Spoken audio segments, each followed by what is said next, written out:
Ready, go. No, it was called feeding the ducks. Well, it is. That's what we're doing right now. We're feeding ducks. Come here, duckies. Eat it. Eat it. Chew it. Swallow it. Don't bite my finger. Ooh, be nice. Ooh, close one. Feeding the ducks. You like that, ducky? Take it. Take it, duck. You like that, duck? We're best friends, duck. You want more? Don't be greedy. Feeding the ducks. You're feeding the ducks. You're feeding the ducks. You're feeding the ducks. Who? Me? Feed the ducks?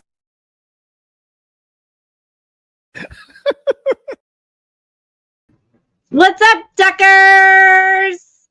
It's Wednesday. Hump day.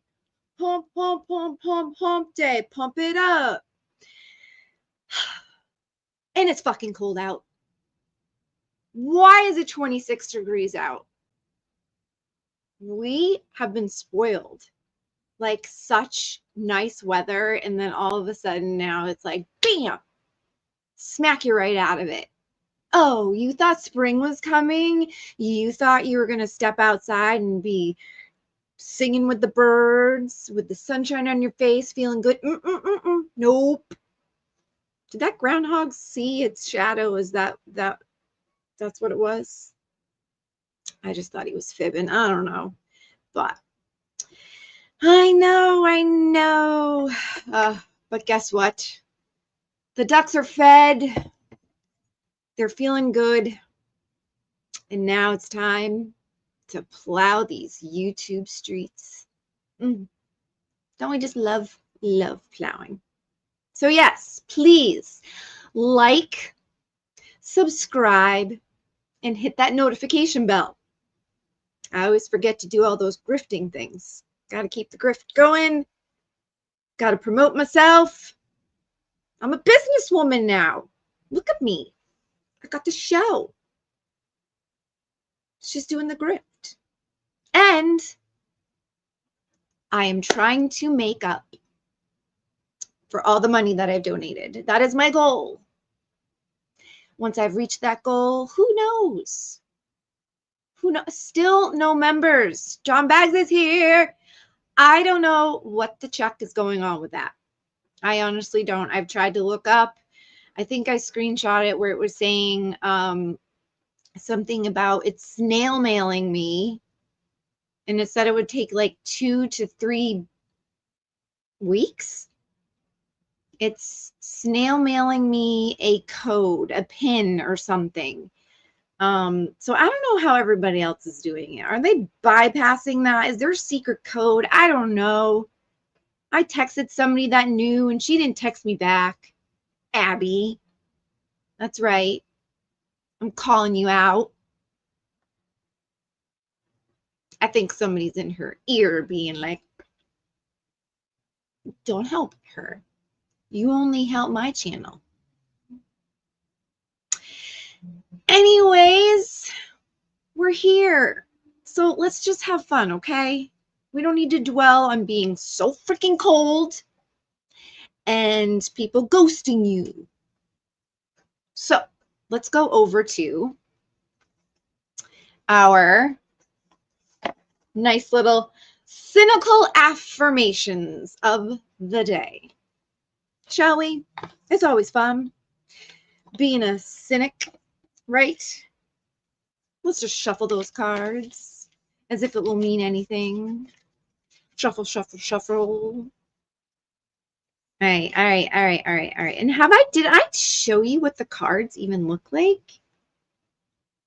Because I don't even know if this is allowed, but I'm sorry. These are just what the cards have on them. Bunnies.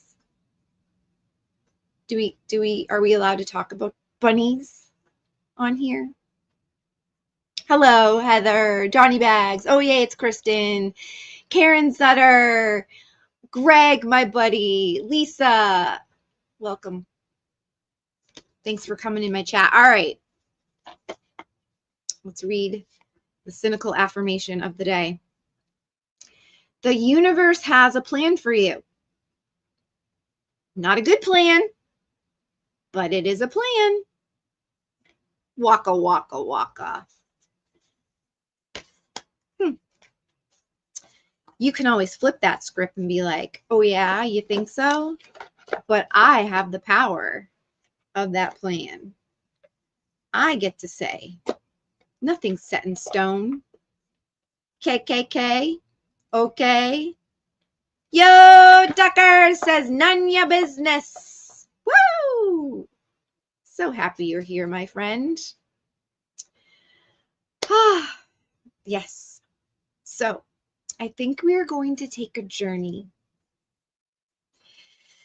It might not be a pleasant journey, but sometimes some journeys aren't. You just do it. The journey is going down Berry Lane. We're going to take a frolic, a little waddle down Berry Lane. If you know, you know, because this man, this guy, yep, she's there. Barry Lewis, a man who seems to want a lot of attention. He lives in Florida, and then all of a sudden he's just in everybody's DMs whenever he makes a post, and he just wants you to read it. It's and what he sends you just makes you go, what? And at first it makes you feel like, does this guy know stuff I don't know? Is this top secret? Oh my goodness, blah, blah, blah. No, he just uses big, important words that make you feel like he knows what he's talking about. But in hindsight, no. And I can't even remember what our first conversation was about, but I do remember Aiden Turtle Boy calling him out, like, even on his show too, being like, or maybe just a tweet saying, Barry, like, calm down. Like, all of these things that you're writing me, like, dude, maybe you mean well, but just, you gotta chill. And that's also like, yeah, you gotta chill, Barry. You go from like 1 to 1,000 over what? What's even going on? Woo. So before we get into Barry, that'll be something we talk about. I also want to bring attention to someone in the chat who I was introduced after I got a Facebook message. So this was back during trial 2, Chio, and it was after I visited the Container Store. So I went to the Container Store. I got the sliders for the defense table. Hey, AJ, what's up, girl? All right, chat. We've got a modder in here. We got a wrench hoe. So watch it. Watch your stuff. I got the hottest looking wrench hose in my chat. Write that down. So yes. I was at the Container Store. I picked them up, and I get home and I get a message, somebody asking me, hey, Esty, was that you at the Container Store? And I was like, oh, yes. And she's like, oh, that's wonderful that I saw you there or something. You know, I'm paraphrasing, but and I filled her in what I was doing, and she said, oh, if the team needs anything else, like, just let me know. I'll be more than happy to help, which is so very, very kind. And then it turns out she's actually, once I began streaming again, what, a couple weeks ago? Has it been a couple weeks? I don't even know.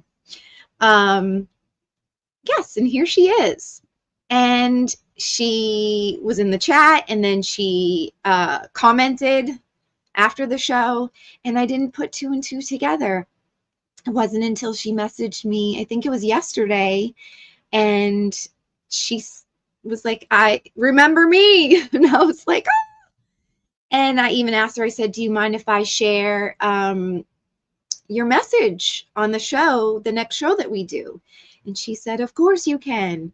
So I'll be happy to share our conversation, because that's wonderful. And she seems to be a true activist, advocate for many things happening in her town as well, in her district, which is amazing to see. It's just women using their voices and getting out there, participating. So yes, and here she is, and I'm so happy that she's here. So let me like pop on over to see. I mean, we'll go back to the message. Now, before I do, Karen, I want to make sure, before I share this, that it's okay that they see your name. Now, if you don't want them to see their name, I'll just read it from my phone. I won't even share the screen. Like, I want to make sure that, you know, your identity is protected. So some refer to me as a nemesis. That means that you're actually getting attention, and maybe pushing buttons that people don't want pushed, which can also be free of doxing here. Yes. But yeah, you can't please everyone. Yes, no problem. There you have it, folks. I have permission.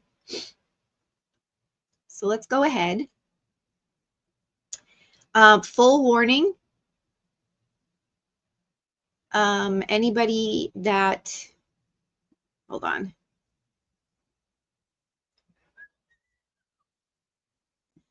We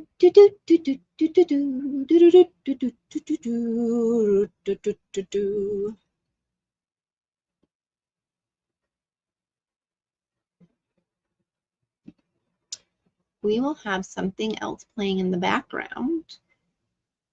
Oh, Anne Heche. Okay. Maybe.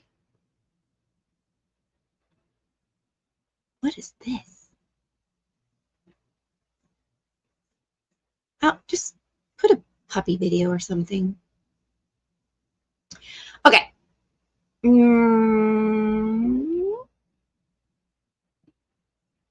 Just put a puppy video or something.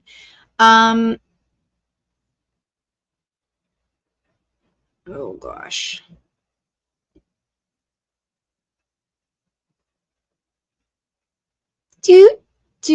Figuring out shit, guys. Figuring out shit.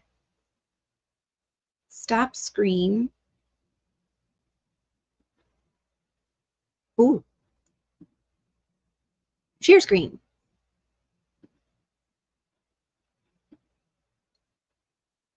Okay. I think we did it. We did it. See, we got like this nice scenic thing in the background. And then over here, we have the message with Karen. So on May 6th, says, hi, Esty, were you just in the Container Store in Chestnut Hill? I'm a huge fan and an FKR. I thought I recognized you. Wanted to say if you or Karen's team need anything from the Container Store, I'm happy to get it for you. My prayers are with you all. Hi, Karen. Yes, I was just there picking up chair sliders for Karen and the rest of the defense team. The chairs they currently are sitting in don't have wheels, and they're hard. Oh God. And they're hard to move. Next time, don't be so shy. I love meeting free Karen Read supporters. Thank you for offering to help. The love and support that Karen receives every day is breathtaking. Oh my God, that is great. There is a piece of hair on my lip tickling me. This was just a great interaction. Wonderful to see. She says, I was so happy to see that Karen's team's chairs were very quiet today. Oh my God, watching The Witness today was very awful. It takes a village or a world to free Karen Read. The world is watching. I'm in awe.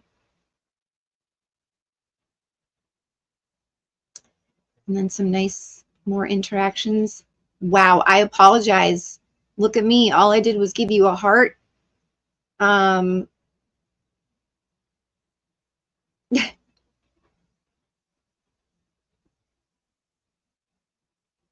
And then it brings us to today or yesterday. Did she write yesterday? Tuesday, yesterday. Hi, Essie. I'm so happy to see you back on your YouTube channel. I am Karen Sutter on YouTube. I love your energy. So just having you reach out again, and I'm just like reminded about, oh, I hope I don't get copywritten for sharing that. Whatever, dude. Yeah, just being able to,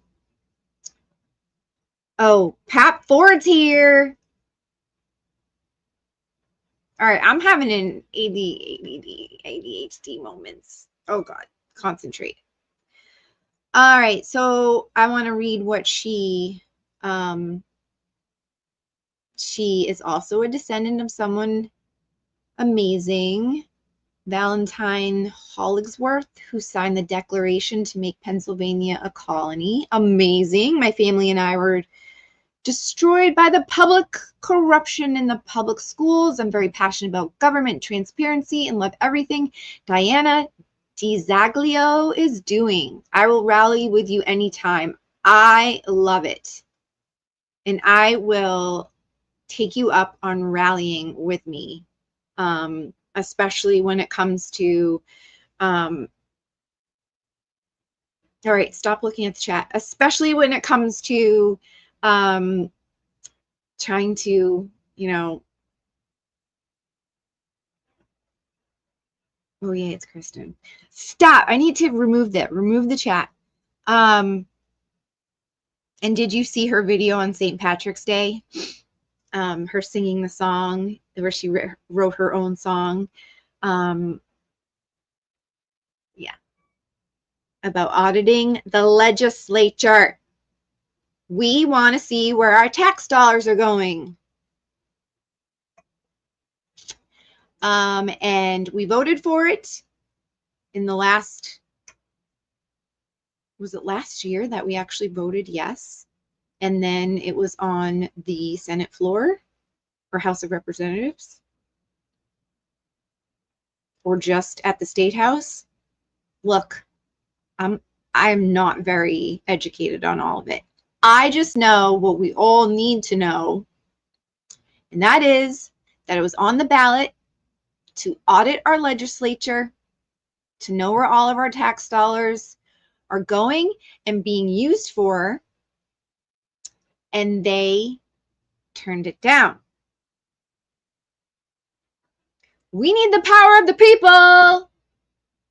People to be like, no, we all voted for it. And then you are just gonna be like, nah, the people want that, but nah, they don't get to see what we're doing with the money that they give to us in their tax dollars. Why? What you hiding? What don't you want us to know? Whew, and then we have our governor election coming up. Sure do, sure do. And I'm sure the majority is not really happy with our current governor, Miss Moore Healy. I wanted her to come out when we're at the State House and come and talk to us because we had questions, right? Like out there with my bullhorn. Let me refresh you. I want to sit back and relax and enjoy my evening. When all of a sudden I hear this agitating, grating voice. Come on out, Laura. We'd like to talk to you. And now She didn't want to talk to us though. She didn't come out. Come on out, Maura. We'd like to talk to you. And she was like, no. And I was like, yeah. I'll just have to dance in front of your house then. Yeah. So that's that. I'm trying to see what other media. Oh, okay. So as soon as we go down this rabbit hole, bunny hole, as soon as we go down this duck burrow, I don't know. Why can't I talk about bunnies and besties? They're just words. God damn it. Who else we got here? We got Fez. Aloha. Bestie hole.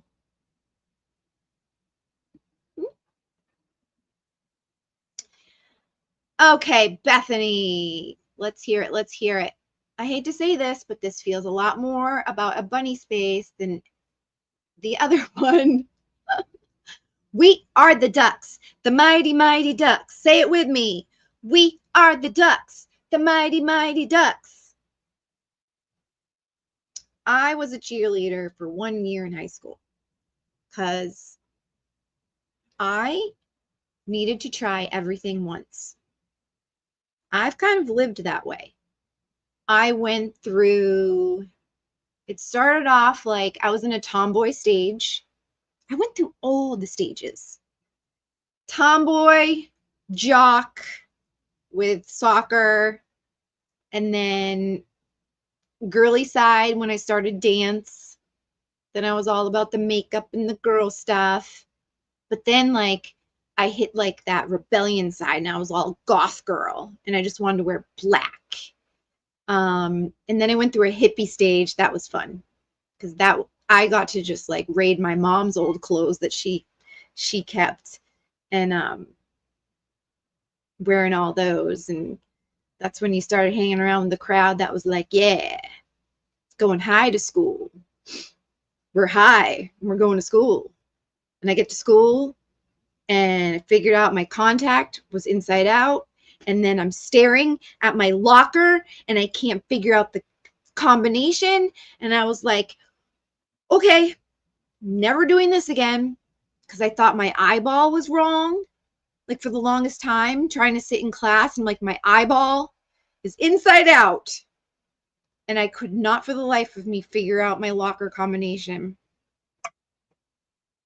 I got some fun high school stories. High school, for me, was not about learning. High school was maybe just finding, that's corny. Let's be corny. Finding myself. I don't know. And then after the hippie stage was just, so dancing. And then I became a cheerleader. And then it was like, whatever. All my best friends were the grade above me because they're the ones that had the parties. And I didn't really like anybody in my own grade. Like I really didn't like it. I was just like, been there, done that, known these kids forever. I just kind of grew out of them, and I didn't really, they weren't really cool to me anymore.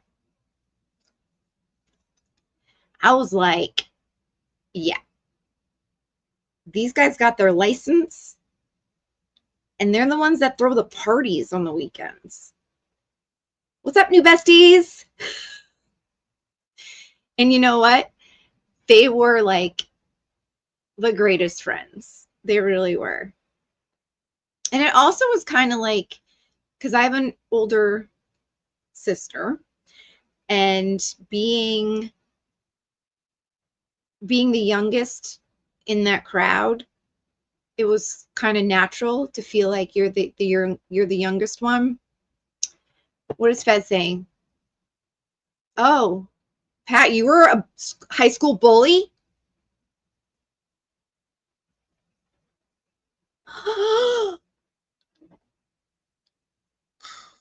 Take that back.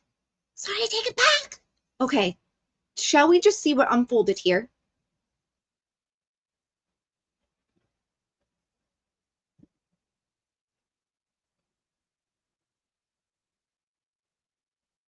Let me tell you about the first time I got drunk.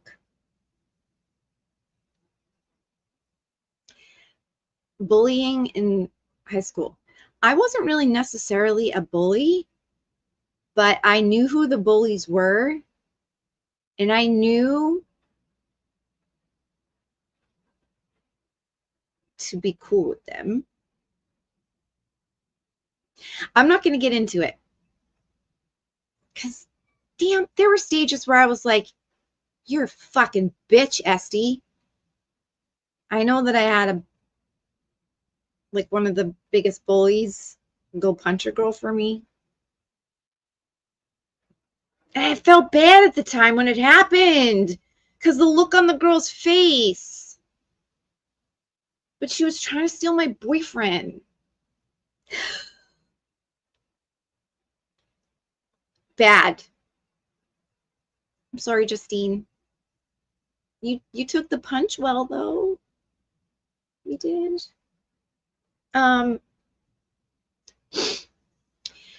But so first time I got drunk, I drank a whole bottle of champagne to myself. And I actually snuck out.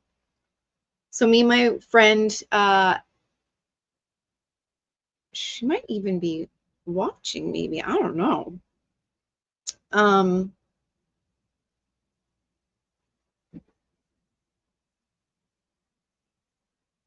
Yeah. But he so deserved it. That one I'm not apologizing for. Yep.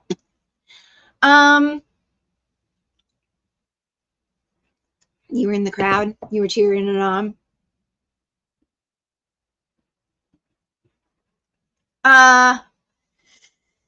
Stories. There's so many stories.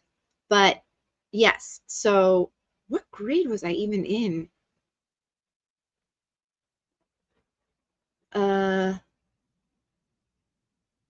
think they were juniors. I was a sophomore. So I think I was a sophomore. We started high school in the 8th grade. There was something with our middle school where like the overcrowding or something. So they put us babies in with the older kids real early.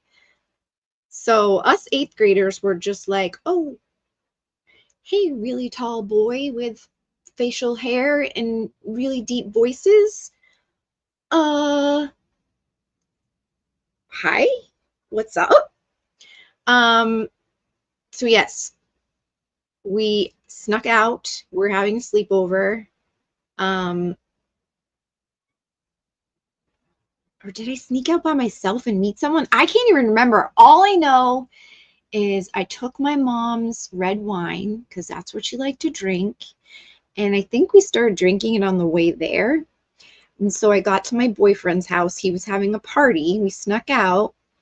Parents were fast asleep, and it was all the older kids at the party. And I was just like, so what would happen if I drank like this whole bottle of champagne? They're like, oh, you'd be so drunk. And I'm like, what does drunk even mean? Like, I'd never been drunk. I didn't really know what drunk meant. So I was like, okay. And I took a sip. I was like, this isn't so bad. Because I had taken sips of my mom's red wine and was like, this is disgusting. Took a sip of the champagne, compared the two, was like, not so bad. Not so shabby. Drank the whole thing. So fucking drunk. So drunk. So drunk. Kind of remember a little bit of it. But that's when I first met like my future best friends. We weren't really friends yet. They were the grade above. But yeah, I was one of those girls. I was like jumping on the bed where everybody was. I was like with clothes on in front of everybody. Never mind. All I know is I puked everywhere in that downstairs bathroom of my boyfriend's house. Everywhere.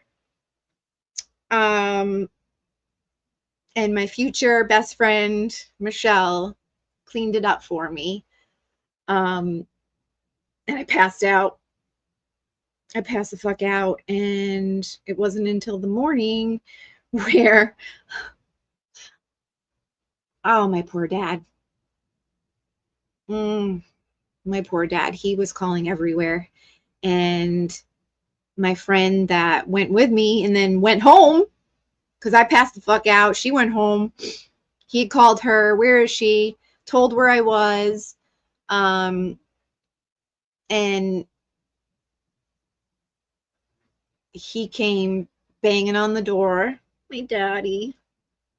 And my boyfriend like ran and hid. Same with his friends. My dad comes in. He was like, if you were any man, you'd come out here and show yourself. I was like, Dad, can we just go home? And I don't know. They didn't figure out I was drunk, but they were just mad that I snuck out.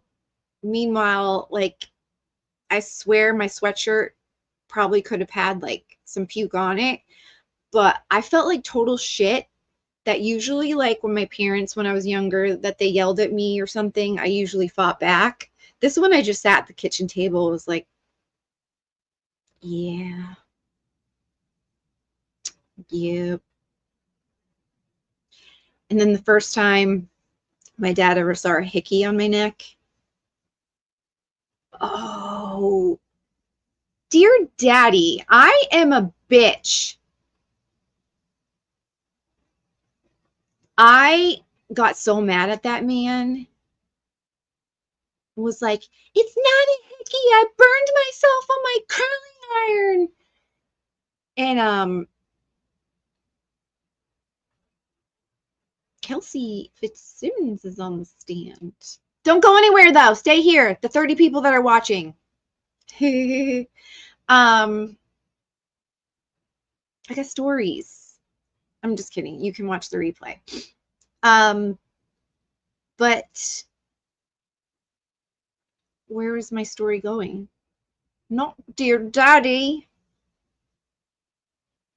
He passed when I was 19, but I put him through the ringer for sure. But now that I look back at it, I'm like, my dad fucking loved me and cared so much about me that, damn. But yeah,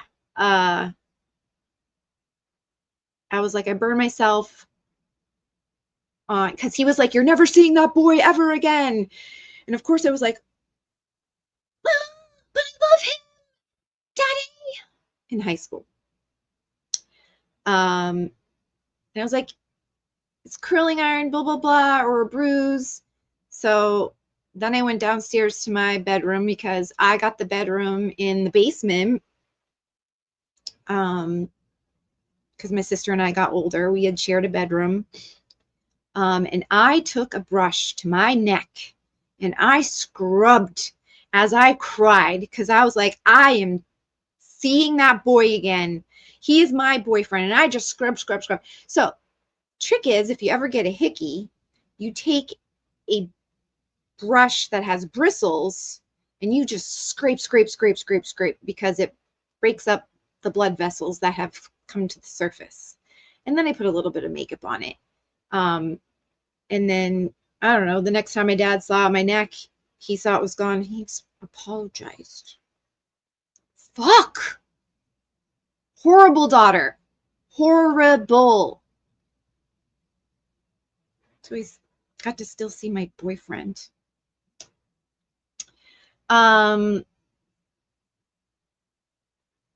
Yes.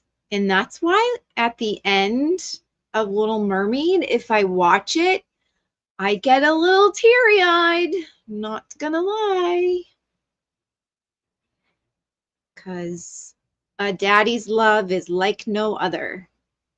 That's why when he passed, big depression. Lasted about a year. Lost myself. But pulled myself by the bootstrings and said, you can't fucking live like this. You are so young. You have a huge future ahead of you. And nobody's going to do anything for you to get you out of this. It's you. You have the power. Love yourself. And it is also true to anything that's going on with anybody's lives right now. Feeling sorry for yourself or wanting to get revenge or wanting to hurt somebody is going to backfire on you. It is not going to serve you. It is only going to hurt you in the long run. And it's not something you'll look back and say, I'm so happy I did that. Nope. You can take some things as a lesson learned to never do those things again, and then to find the better tools and have the tools for you, ready for you if when it happens again. But you're the only one that can make these choices and decisions for yourself. You're the only one that's going to love yourself as much as you feel you deserve. My husband loves me a lot. More than he probably should. But I got lucky. But I needed to love myself first before he could even present himself into my life. I needed to know that I am worth living a glorious, wonderful life. I deserve only as much as I think I do. So if I treat myself with kindness and with grace and give out the energy that I want back, then that's what you're going to attract. Everybody deserves to be loved if they love themselves enough to make good choices. If you're going to make a bad choice, like to hate someone or get revenge, that's what you're gonna give to yourself. Does any of this make fucking sense? They're negative. It's negative energy, put it that way. Hate, revenge. What do you think? Do you see rainbows and butterflies and peace and love with those words? No. So fucking get those out of your life, because that's the energy you're putting around you. Fucking dodge that shit. Get that out of there. Excuse me? No, but you look and sound great. You talking to me? You talking to me?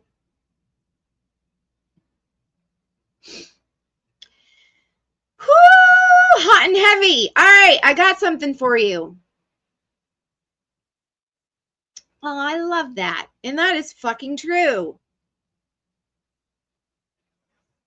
So fucking true. Work harder, not. I said that wrong. Work smarter, not harder.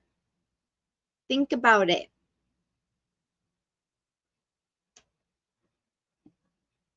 Sometimes I laugh really hard. Humor. Humor is the best chemical that you can put in this thing, because our minds are a very finical thing. And your thoughts have so much more power than you know. Fill it with things that nourish you. Fill it with things that serve you well. Don't take things so seriously. And you gotta let go sometimes. Especially if you see a comment about you. Your first instinct shouldn't be to immediately address it or immediately say something back, especially if it's negative. Because first of all, you're giving it the attention, and then you're giving it the energy, and then you're giving it the control. Is that really going to make you feel good after? You see a negative comment, you got two choices: engage or ignore. When you engage, is it going to be something that's going to be worth it? I mean, you can have fun with it. You can make it, you can turn it around. Someone calls you a fat cow. You can just write back, moo, bitch. It's kind of funny. Or you can just ignore it. Because some people, if you do moo, bitch, and then they come back at you, and then it's like, oh, was it even worth engaging? Case in point, Barry Lewis, not worth engaging with. That's what the laughing face emoji is for. Yes. So you have to then think, do I have history with this person of knowing engagement with them is like a time suck, not worth it? Or is engaging with them, it's going to be playful and funny and leave you feeling good after? The wonderful thing about being human is our own choices.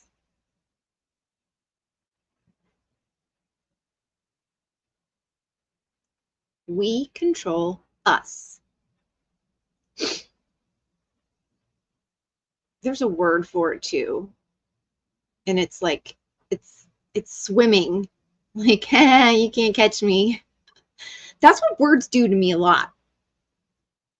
They go, like, especially names. I am so good at faces. I'll be like, I fucking know that face. Mm-hmm. The name,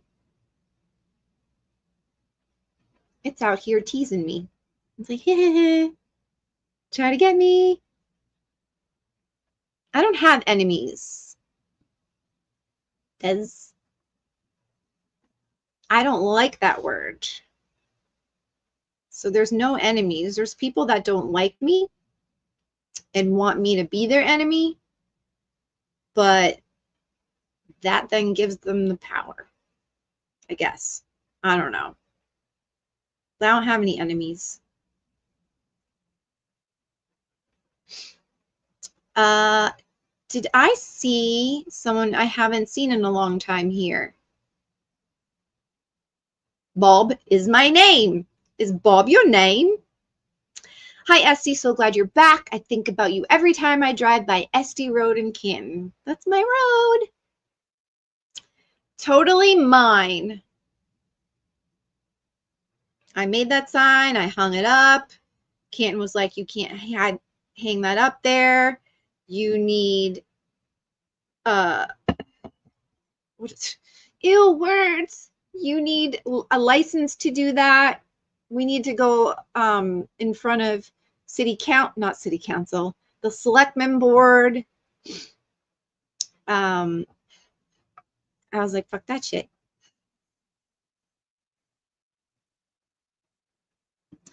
Hello. Hi. Is it me that you were looking for and you found me? Everybody's popping in now. Good to see you. Good to see you. Hello. Hello. Prevenge. Fez wants to know if that's a word, AJ. Prevenge. Is it to prevent revenge? Or is it your pre-revenge plan? All right, before we get into this, let me give you a little preview. I gotta take that comment off the stage. Thanks. Bye. You see this look you're getting right now? Christy? Keep going. MSP is going to be called every fucking day. I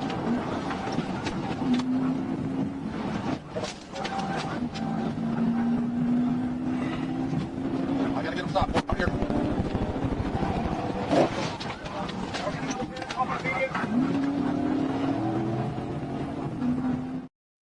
Get him, get him, get him! Get him! Barry's on the loose! Barry's on the loose! He's back on X! He's back!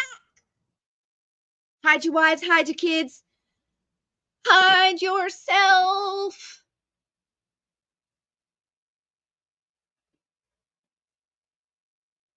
He's back. So we need to go down this Barry hole. We do. We need to do it. We just have to do it.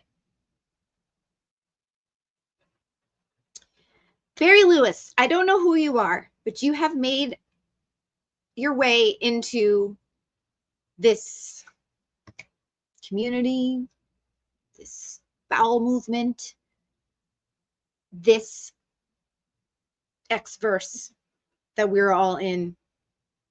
Oh dear, who was that? That is the Barry Lewis. Just one of his videos that is so very pleasant. Let me bring, that is an understatement. I believe he's dangerous. He's dangerous to himself. He's dangerous to naive people that don't know about him. And he just, I don't know, we had a few pleasant days without him because number one, he's freaking torturing my good friend Christy. Like, back the fuck off, Barry. Like, I know she can handle it. Christy can handle anything. But I don't like seeing it. Because the abuse that she takes from you is just, I really don't like it. And that's what it is. You're abusing her.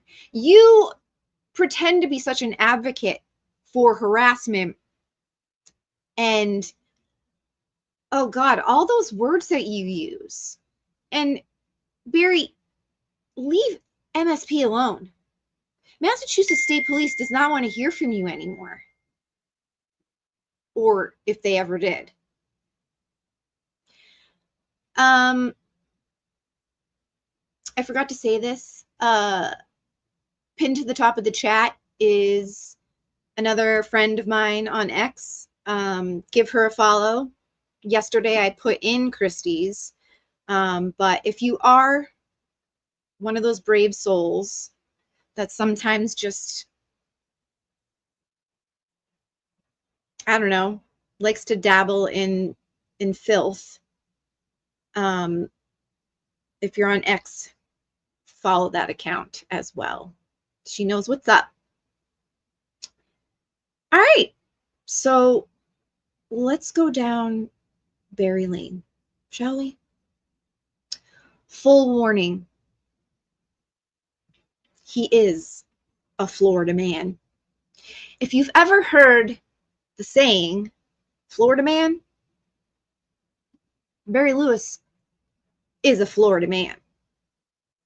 Through and through the definitions. And full disclosure, I don't like at all gaining up on anybody or hurting anybody. But I've given this man chance after chance to just stop. And 1 minute I think we're cool and he's just saying words like, I owe you, SD, protect your peace, I get it. And just being like so sweet in the DMs. Next minute, he's saying, you have until 12 p.m. to stop this or set this record straight or give me an apology or I'm dropping all the receipts to MSP. And illegal gambling is what he's saying.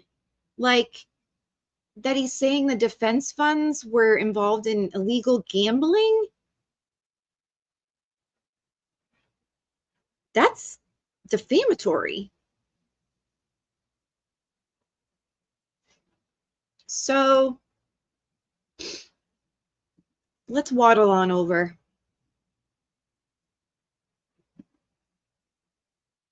Shall we?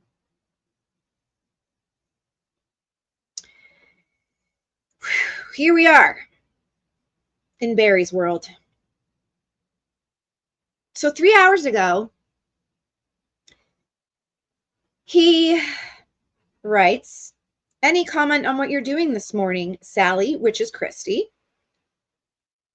I can only imagine what John Barron and Laferio are going to say about what you are thinking about doing this morning.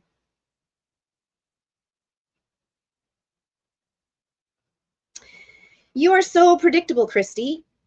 Your hate for Nan is atrocious. Barry, Christy doesn't hate Nan.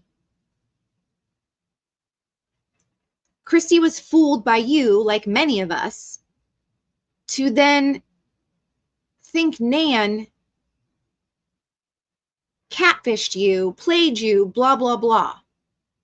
When in fact, sir, laying down a sir, when in fact, you are the harasser of Nan Gallagher, and you need to leave her alone, stop posting about her, stop writing about her. She's scared of you. Put aside all of your feelings about Nan Gallagher, chat, if you can, okay? Is it okay for a man that lives in Florida to be posting pictures she sent him thinking that they were going to be between them, just them two, when she thought like maybe there could be something with him because she didn't really know him? I mean, you're meeting somebody on the internet.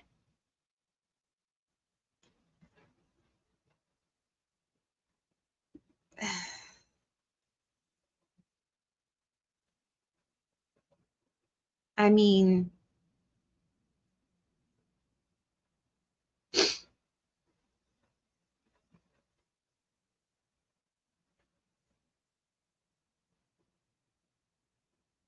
So, oh, Pat, there are you.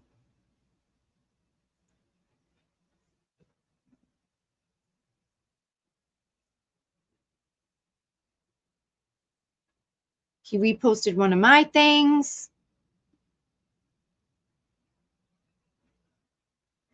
Good thing. Okay, he writes, good to see SD gaslighting again about herself. The account was Meredith Altman and Aiden. The two people targeted were her and Nan Gallagher. Don't let facts get in the way, Juicebox. So that's his nickname for me, is Juicebox. Because I guess somebody else called me that and he thinks it hurt, so he wants to hurt me by repeating that. And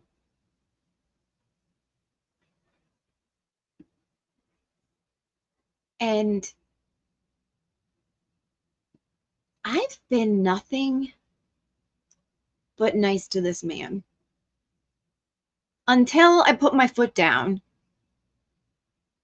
And what's up again? What's up? What's up? What's up? Hey, what's up? What's up, Deb? Yeah. So I can't anymore, Barry. I can't. And I don't think anybody should. Unless you're one of those people that get off and think it's shits and giggles to fuck around with somebody that clearly seems like he's suffering. Christy, when I get done with you, after what you have been doing to my daughter, myself, obviously, and also Dr. DeGinder and everyone else that you've hurt, I mean, I don't see how you're going to survive legally.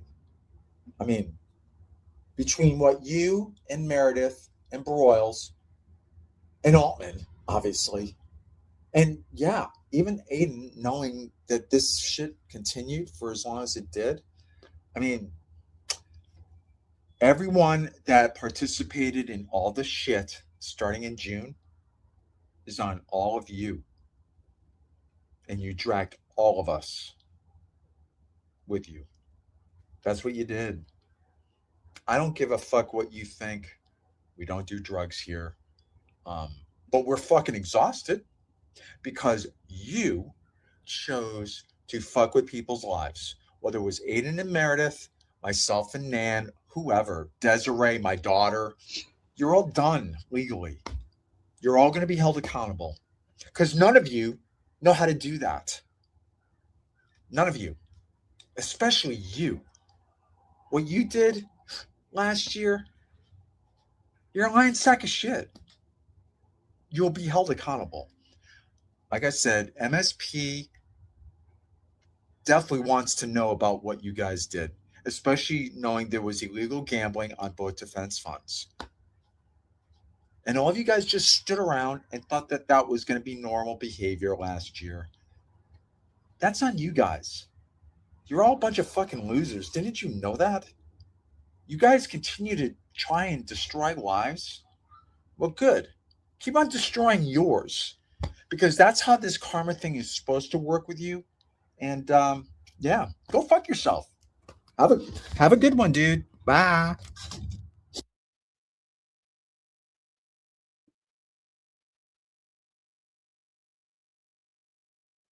Uh-huh. Uh-huh. Yeah. Thanks, Bob. I got a super chat. It's good to be back. It's good to be back.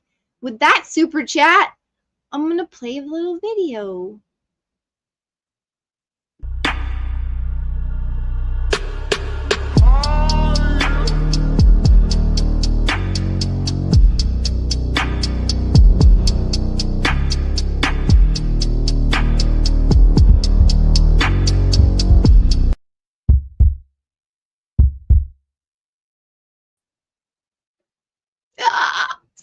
super chat video? Maybe.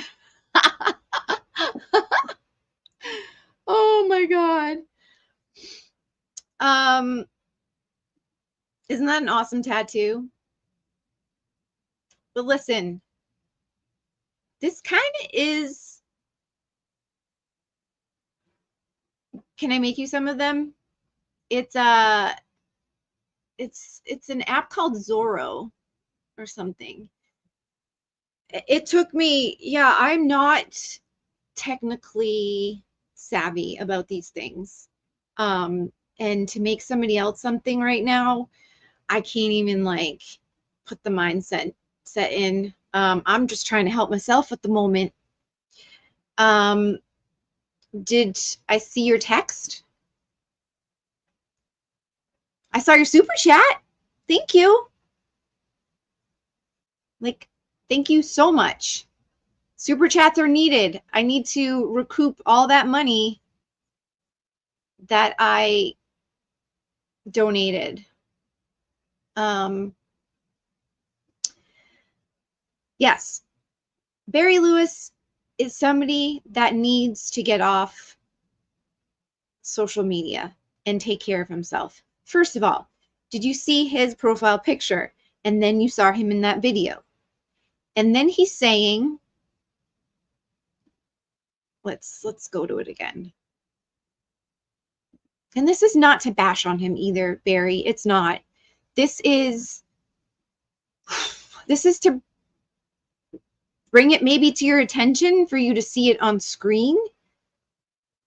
I don't know. But it's also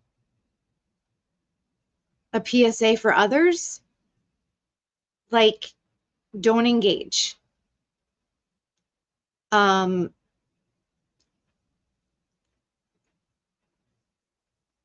Melanie, just do it. No, you are not. Let me tell you, there may be some attractive people, especially in this community, but their insides are the fucking grossest, ugliest, fuggliest I've ever known. Just get on screen and you don't know the people that are going to be attracted to your energy, to your style, to whatnot. I got the super chat, Bob. I put it up there, sweetie. Thank you, thank you, thank you. I know, Pat. I know you can't help it. It's your itch. You get itches, sir, and you have to scratch. We need to get you some lotion or repellent for that situation, but all I know is he is a man that's not well, and you just have to block him out, or you're part of the problem. Some people like to be part of the problem. But Barry he's scary. Okay, let's click on this one. I guess this is messages that he sent to Auntie Deb or to Jason Broyles. You guys wanted to start this shit up in June of last year. You, Meredith, Aiden, Altman, Christy. It's all on you. Last June. You're all going to be held accountable for your behavior. All right. I kind of just want to say something about that. This whole thing where he says last June, sir, that was a year ago, okay? I don't want to be the one to compare anything here, but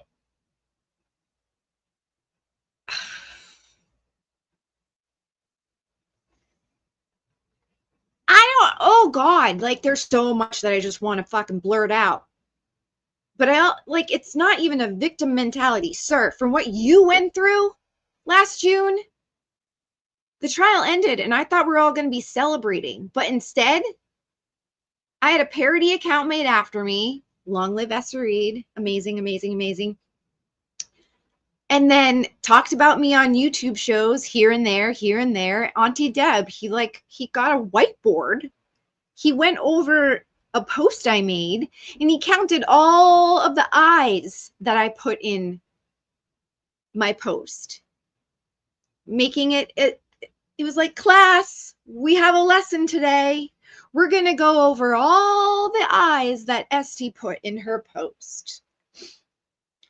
And then, I don't know, I think there was other creators. Nurse Kim talked about some things. She has since apologized. But Barry, sir. And then I had Purple Kool-Aid doing spaces, just all about me. And then he brought up all these other random people to go in there and just spit out their assumptions about me, their judgments about me, tearing me apart, my family apart. He did 3 spaces and they were like 2 hours long. And then there's Barry over here saying, I'm calling MSP because Christy, Broyles, Altman, Esty, Dag, Meredith, Aiden, I mean, everything in the kitchen sink has done wrong to Barry, apparently. And then there's Nan. That was the first indication to me that I was like, what the fuck is going on? I think it was like September, where he messages me on Facebook Messenger. I don't know why. Maybe he wasn't on X anymore, took it down, but he found me on Facebook and messaged me on there. And what he wanted is for me to contact Nan for him, because obviously she cut him off. Their relationship ended for some reason. I don't know. Maybe she figured out who he really was and wasn't interested anymore. That happens. That's kind of normal. If you start to get to know somebody and maybe you find out you're not meshing well, nothing in common, not really attractive or attracted, you have the right to be like, you know what, this isn't going to work out.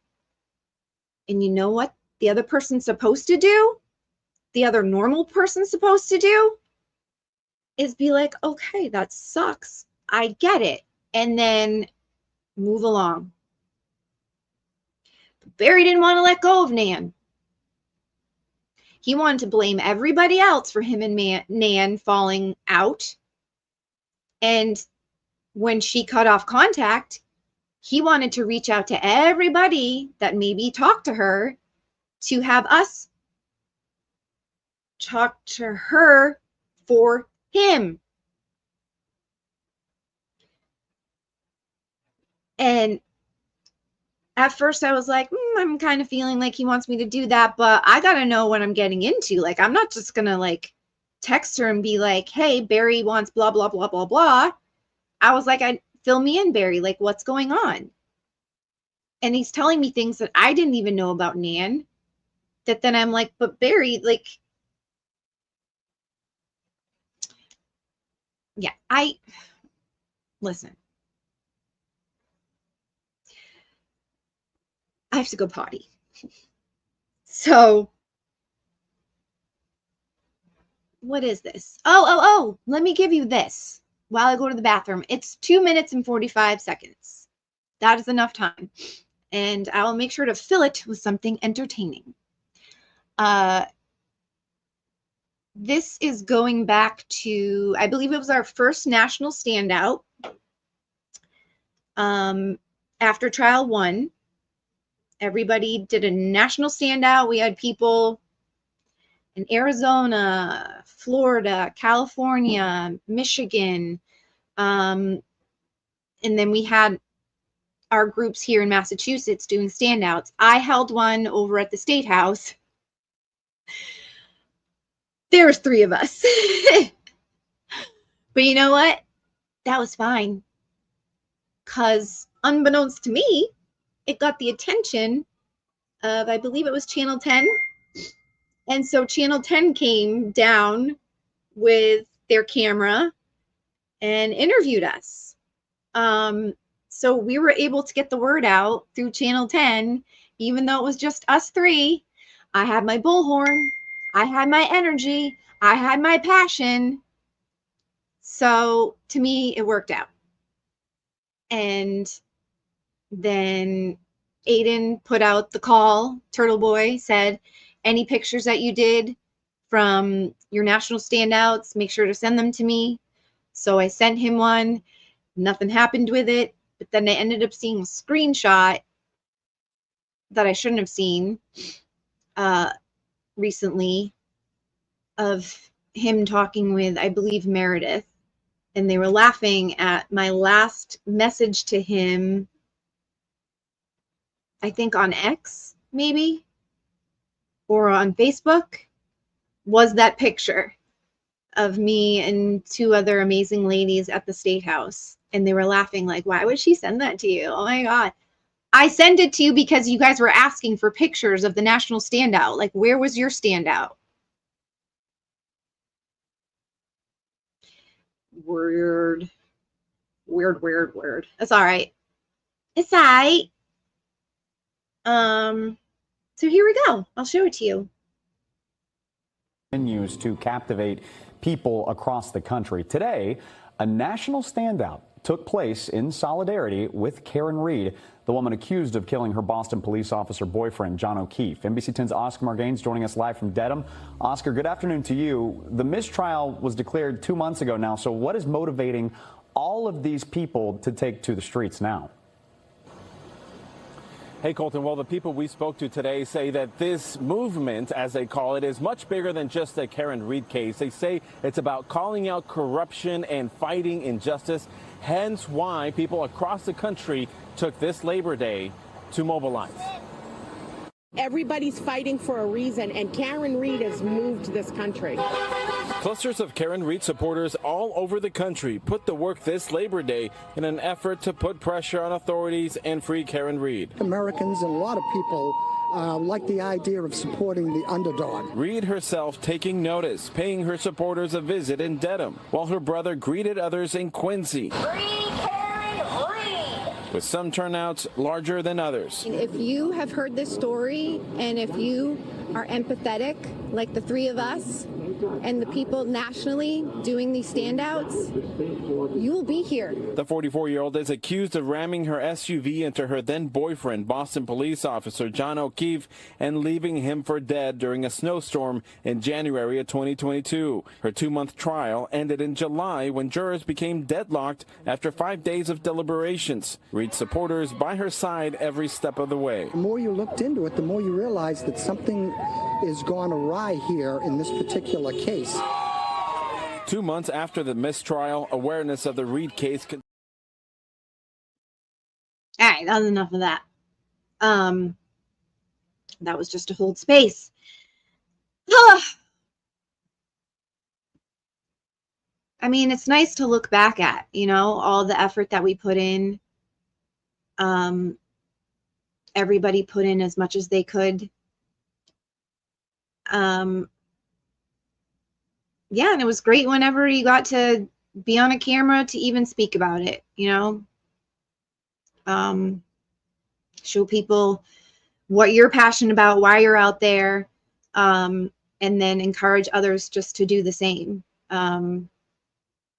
Because that's what the movement was about, is bouncing off each other's energy and passion and encouragement towards each other. Like we kept each other going, especially when, like, you know, you got torn apart on X or social media or someplace, like people coming at you, calling you names, doxing you, taking a screenshot of you at a certain hearing or standout and zooming in, or just picking everything about you apart. And it can get a little discouraging, but then you get together at these standouts, and you see everybody doing their part on the justice page, And then you get filled back up with that energy, with that motivation.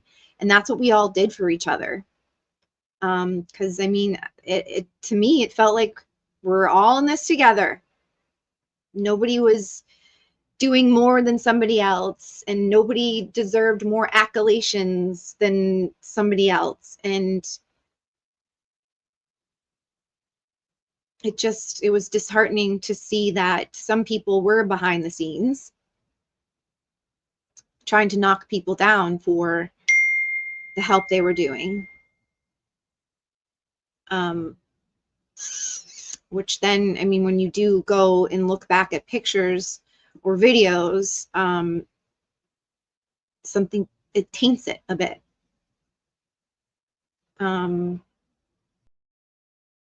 Where's that other?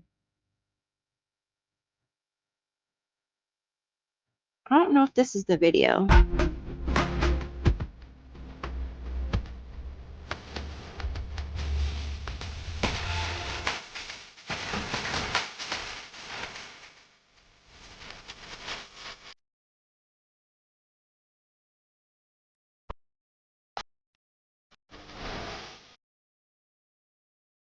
That was another one of the videos I made. And that one, when I uploaded it yesterday, yeah, I said taint. I know every time the judge would say the taint team, I would go taint. Because I'm a pervert and I'm immature.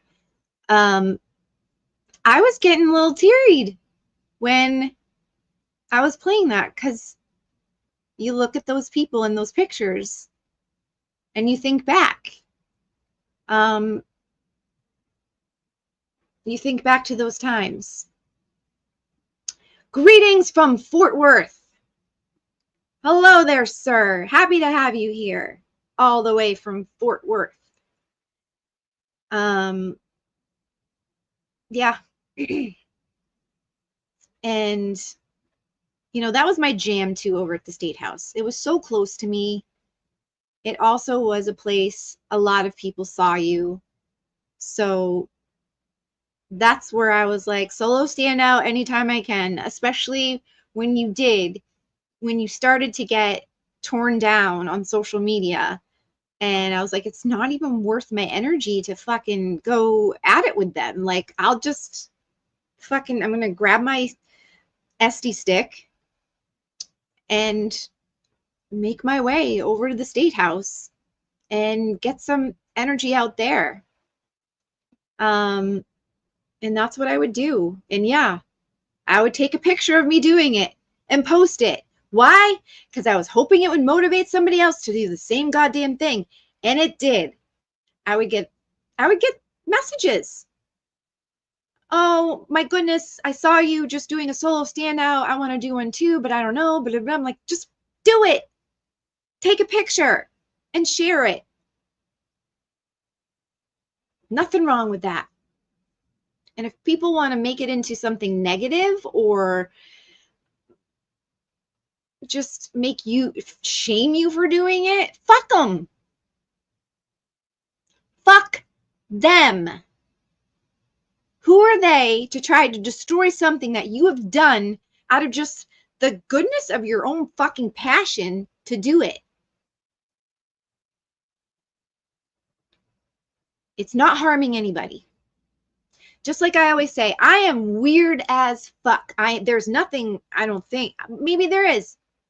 I don't know. I always like to call myself weird, but maybe I am just normal too. But I don't hide my weirdness.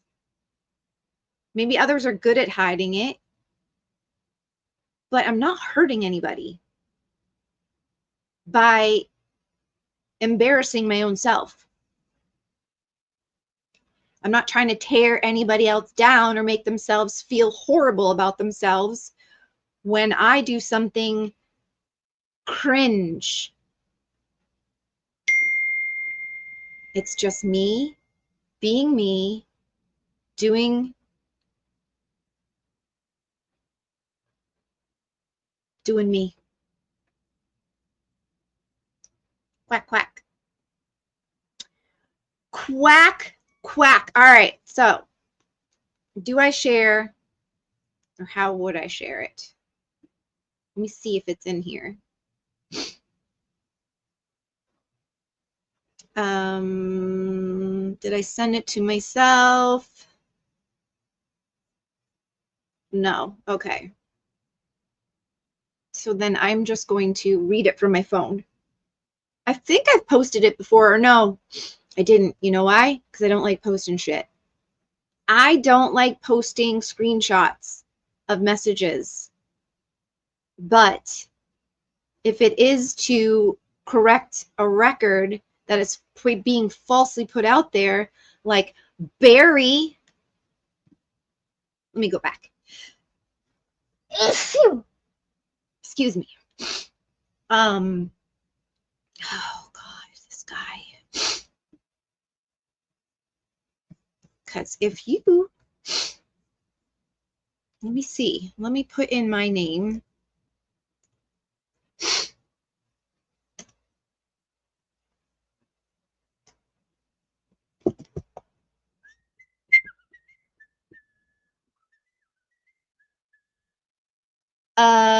March 13th.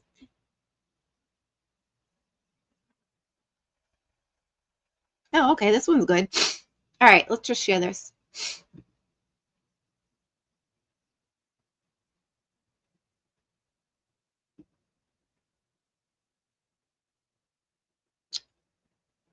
Barry. Barry says to somebody called Salty, Esty has been lying since last June. If you cannot figure that out yet, then I'm truly sorry. What have I been lying about? What have I been lying about? That is what I would like to know. March 13th, Barry goes on again. And I do not want to hear from anybody in this community again. I am very thankful for, and then he tags this account that hates anybody that doesn't hate Aiden, and her friendship. So he has a friendship with some alt account that nobody knows. It's a random person that nobody even knows the real name, but apparently Barry is friends with them and has a friendship that he is very thankful for. Everyone else, I wish I never heard of Brian Riccio, Aiden Carney, Nan Gallagher, Jason Broyles, Jen Altman, Christy Sertoni, Dara Murphy, Esty, Tom, CPU, and anyone else who inserted themselves into my life after the trial. Enjoy the fruits of your labor. All right, let's talk about this for a second. I did not insert myself into Barry's life at all. That man inserted him into my business, especially when it came to the Esther Reed fucking shit. Okay? He writes to me out of the blue when it's all going down and everybody's like, who would make up such an account? Who is it? Blah, blah, blah. Everybody wanted to know. So on June 27th, he writes to me, Nan will talk to you about this next week. And Esty, these are not good people. All right, well, where was the beginning of it? And I just wrote back, I'm starting to see that with a sad face emoji. He says to me, I cannot tell you how many constitutional rights and acts of those rights are being violated with yourself alone. And Nan. And I have seen all of this for enough time to know. I watched the section of Jimmy's show yesterday with Altman, and she clearly has animosity towards you. You think? When you meet with Nan, you could show how Altman had some pent-up frustration with you being in the courtroom and her judgment about the things she discussed with Jimmy.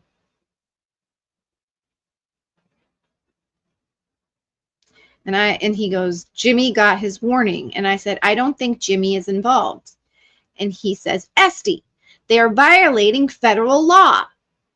And I go, oh, they are? Like, seriously, I did not know that. Like, it's an account and they're mocking me. They are taking over the narrative of my life, doxing my husband's work photo that had his work, where he worked, the telephone number, I believe, was attached to it. And he goes, and Jimmy is that other account. Yes, they are. And I'm like, if they're breaking federal law, then that's not okay. And he says, yes, Nan will be briefed. And then he gives me some type of number, like 18 USC 2261. And I said, I just don't understand how Jimmy is involved in all of this. But he was adamant. And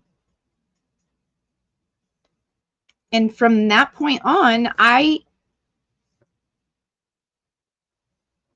could go back and see when I wrote to Betero too, when I DM'd him on X, because I was spiraling out, guys, spiraling out. I didn't know what was going on, and then I had this man Barry Lewis in my ear saying it's a federal crime. I did not believe Aiden was involved at all. My first gut instinct was Meredith. I knew it wasn't an alt. I mean, I knew it wasn't an anti. And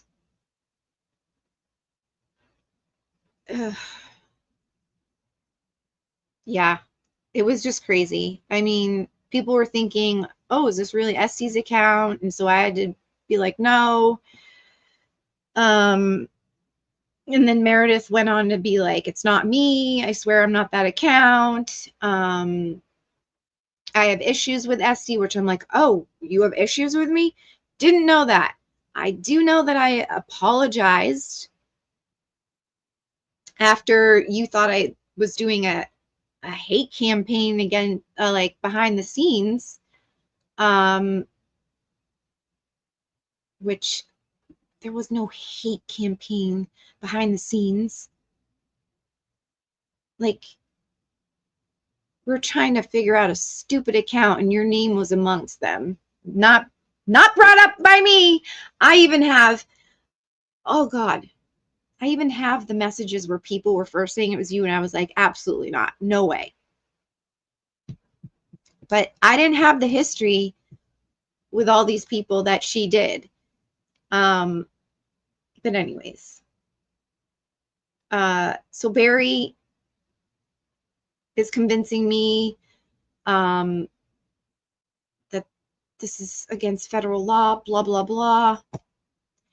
And I've reached the end point where I didn't feel like there was anything else that I could do. I mean, I got the account down when the first one they put up, because it was my picture. It didn't say like it was a parody account or anything. So you can put in that somebody is,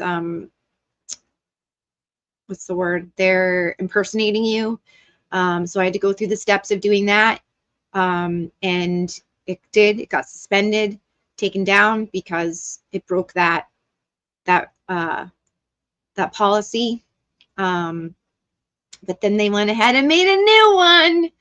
They weren't going to give up. They were so determined. They're like, she may have got the win on that one, but we are so hateful that we must start up another one. They needed to do it. It was their mission and they would not fail. So they made up a whole new one. They called it Esther Reed Returns. And then they labeled it parody so that it couldn't get taken down. These people know what they're doing. They've been around. Bailey says, Barry seems to be following donations and also anything Nan related. Barry thinks that, which he says he's free Karen Reed, but he's the only one who's making this accusation loud and proud that the defense funds were being illegally used for gambling. I don't know, there was gambling involved with the funds. I don't know who put that in his head or if he just came up on that on his own. But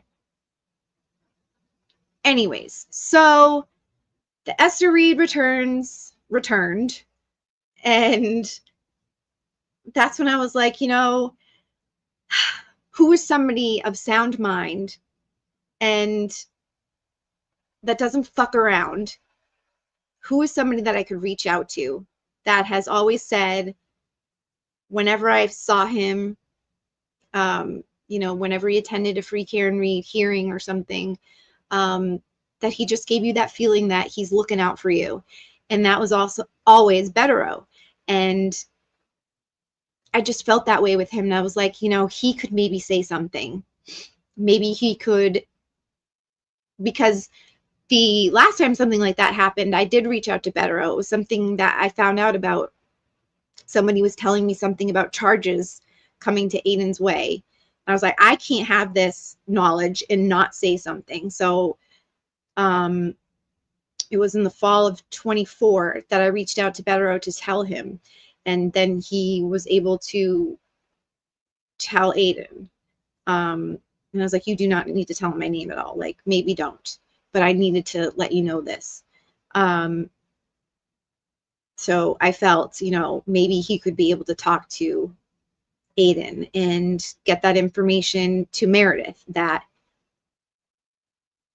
a lot of people are putting it together that it's these people, and Meredith being the leader of it, the one who made it. And could you please, have Aiden say something to her, because I am spiraling out. I've reached my wit's end with it. And then I used Barry's information where he's like, it's a federal crime, blah, blah, blah, which I should not have. And till this day, regret reaching out to Betterow. Leave Betterow alone! Everybody. Just everybody. Okay? Don't bring the bullshit that's happening, the drama. Don't bring it to Betterow. Number one, nothing's going to happen. Okay? He can't do anything. And it's not his job to do anything about all this drama either. He is hired as an attorney to be Aiden's attorney to handle his witness intimidation case. Okay? And that's it. Number two, he will be dragged if it reaches other people that you reached out to him. Just leave Betterow alone. I was going to, in the moment, I was going to reach out to Bradel too. Somebody that I was talking to said it. Somebody close to Bradel. And I just didn't have that type of relationship with him. I had never DM'd with him before, nothing like that. So I just didn't want to bring that to him.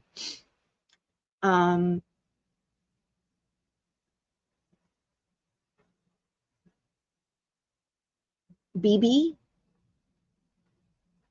Who's BB?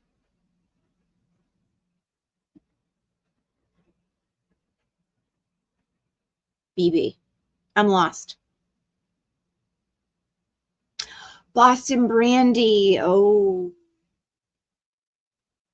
I'm not touching that. I'm just disappointed in her, but that's my right. I'm not going to harbor any hate or anything about it.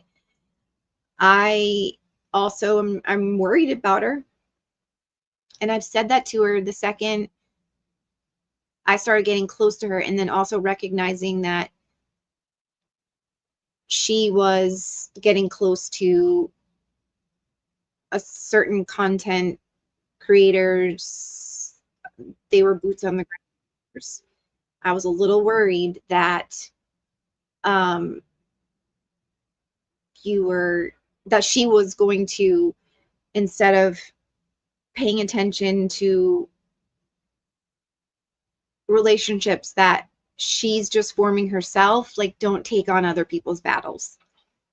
I was worried that she would just, like me, get really close to these people that she's spending time with in real life, and that they go to her with their issues with certain people, and then those issues become hers, that she takes those on instead of just, you know, staying kind of in your own lane about stuff, and don't get caught up in all the drama because you lose focus on what you're really there for.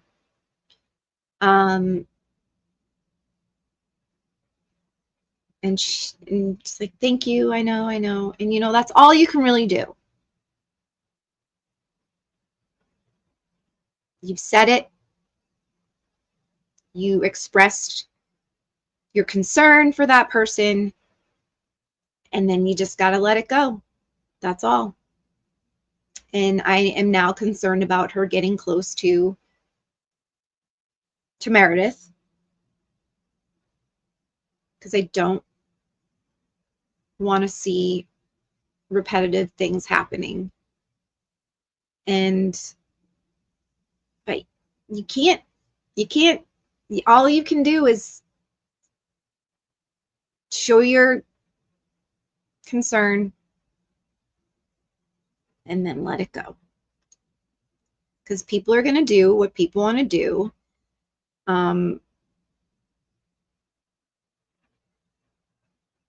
Just be careful. That's all. Just be careful.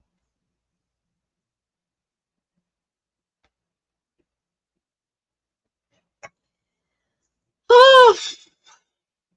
All right, so back to Barry, right? I guess. We're not done.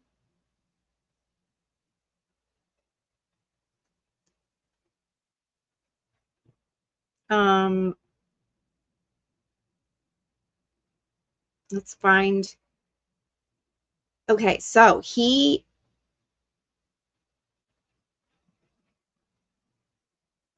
found me on Facebook, and he Facebook messaged me about Nan. And then that's when I was just like, what is even going on? Like, Nan's married. What do you mean, like, you're in a relationship with her? Like, I didn't know anything about that, you know, it's none of my business either. So I was surprised. So on September 7th, Barry writes, and I'm like, who is this? Is this Barry from Twitter? And he says, hi, yes. And I'm like, who did I hurt? Oh, because he wrote something. This is how he got my attention. He wrote on a post of mine on Facebook being like, you hurt me or something. I don't remember what it was. And I said, who did I hurt? And he said, me. And I said, how? And I'm like, I'm sorry if I did, but I would like to know how I hurt you. And he says, do you have any idea what I've been put through by Broyles, Oblock, Christie, Larry, Dara, and others, and Altman? And I said, no, I don't. And he says, let's not forget Altman. And I said, how am I supposed to know? You stopped talking to me, then you blocked me.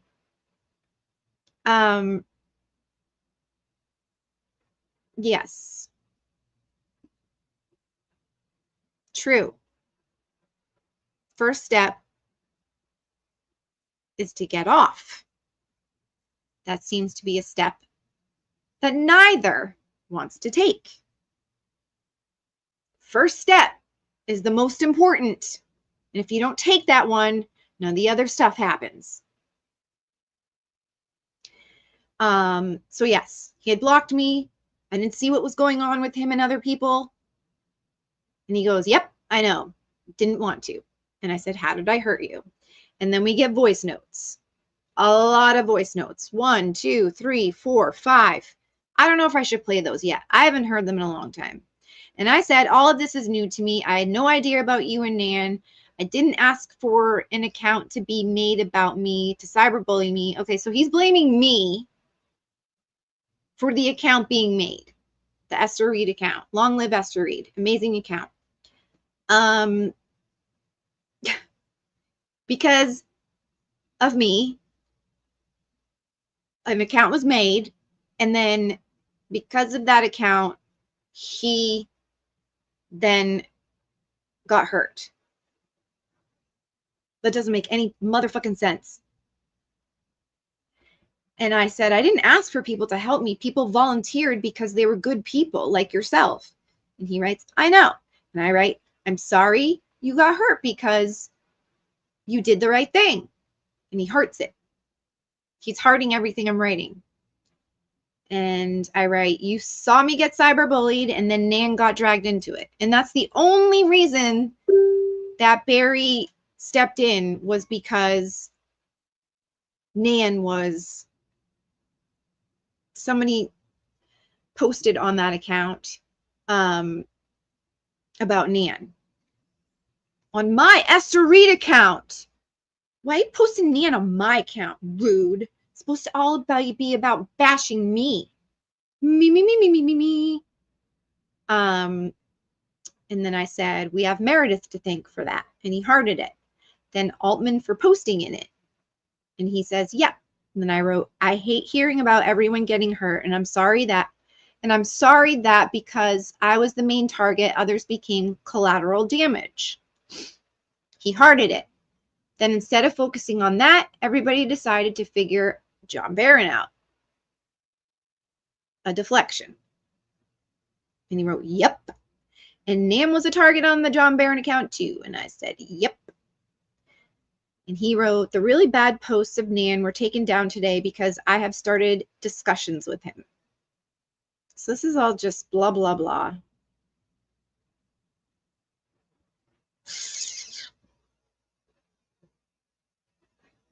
I don't know. He writes, I don't know why I was put into this position.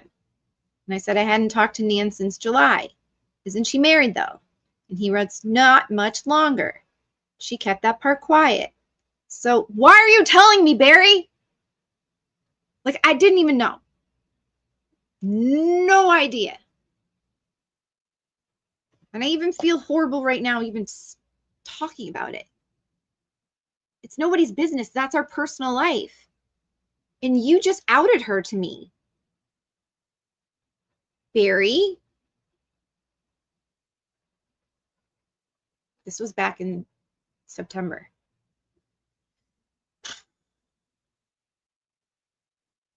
And I wrote, if she's still married, then she can't be in a relationship. And he writes, she is in divorce proceedings, Esty. Separated. And I go, oh, what do you mean she wanted to take the next steps with you? And then he does a voice note. Let's just play it. Comfortable in taking the next step in a relationship that would be romantic. Let's see. And that is what she said to me on August 7th. Okay. We were Separated. And I go, oh, what do you mean she wanted to take the next? Okay. So that's me. So my advice to Barry, just trying to be somebody of sound mind. Yeah.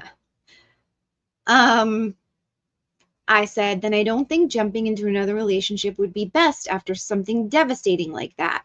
And I don't think that you would want to be the rebound either. And this is when he got so mad. This is when his calm demeanor of these voice notes took a turn.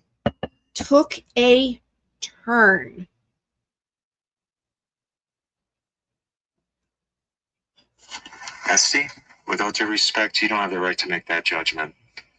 She, in fact, said that she wanted to have a long-term relationship with me when we first started talking. I wouldn't be the rebound. She is very... I can't believe I have to answer these questions for you, Esty.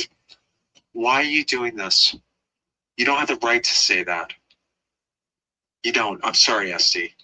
This is another judgment from someone else in the free Karen Reed community you don't have the right to make. We were interested in each other and we got screwed. I don't appreciate the sentiment either, Esty. I don't.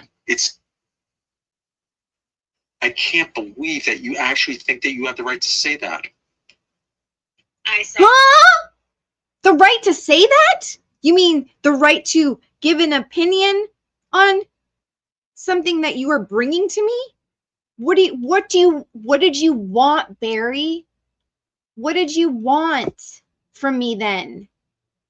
You coming to me.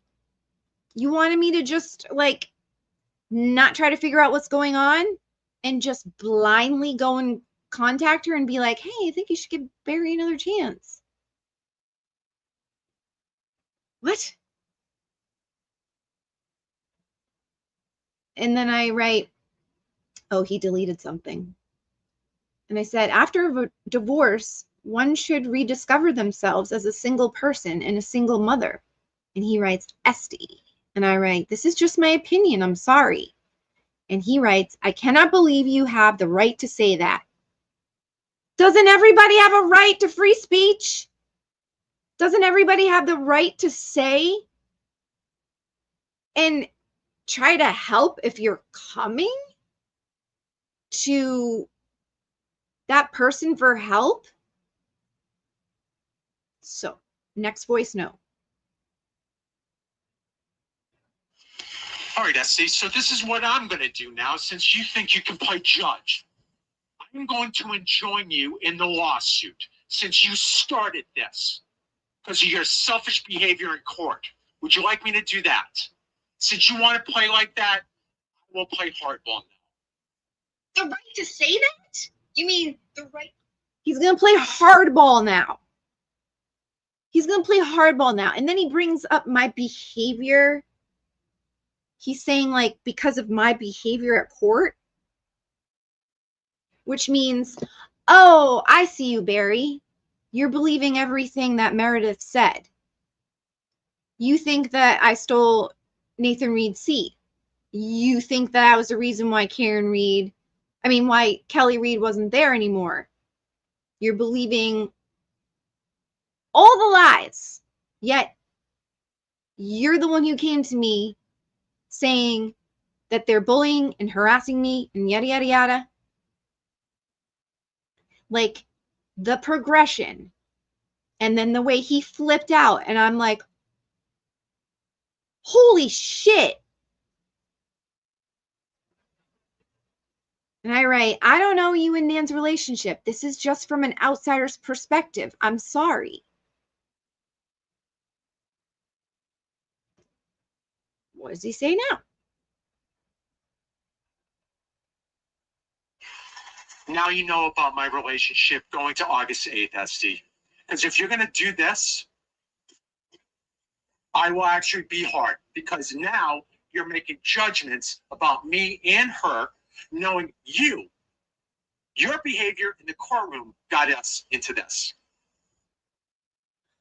My behavior in the courtroom got them into it. My behavior in the courtroom. My behavior in the courtroom.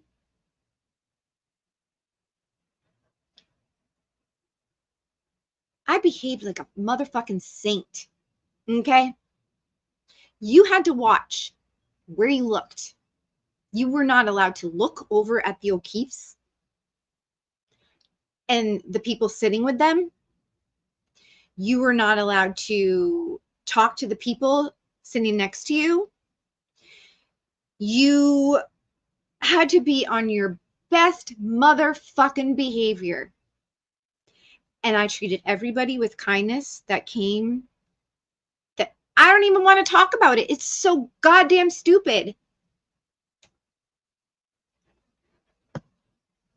And I write to him, I'm just trying to help. And no, you're not, Esty. You're not sorry.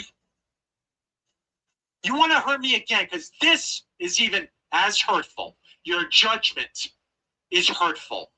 It's emotional distress that you're doing right now. Barry was not a boots on the ground. Barry lives in Florida. But Barry was in everybody's business. And apparently in a relationship with Nan. Which none of us knew. But then he came and told me all about it. And I know. I really set out to hurt Barry. That's exactly what I wanted to be doing in September. Meanwhile, I think in September I was being falsely accused of something else. Who knows?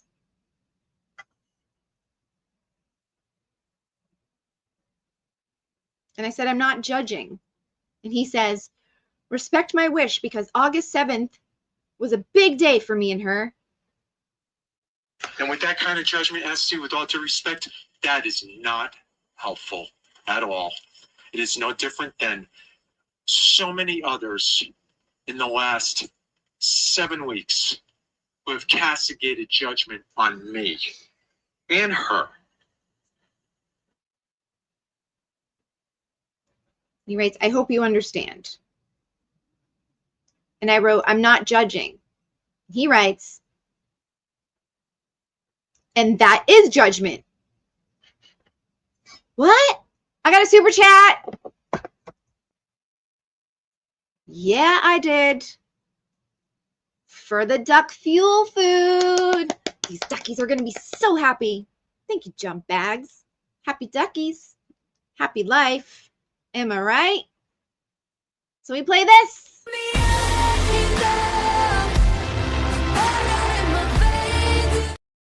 That's the wrong one. That's going to get me a copyright strike. I had to make a new one. I have to delete that one. They say that that's a Miley Cyrus song. Like, it's a variation of it, but whatever. Super chat.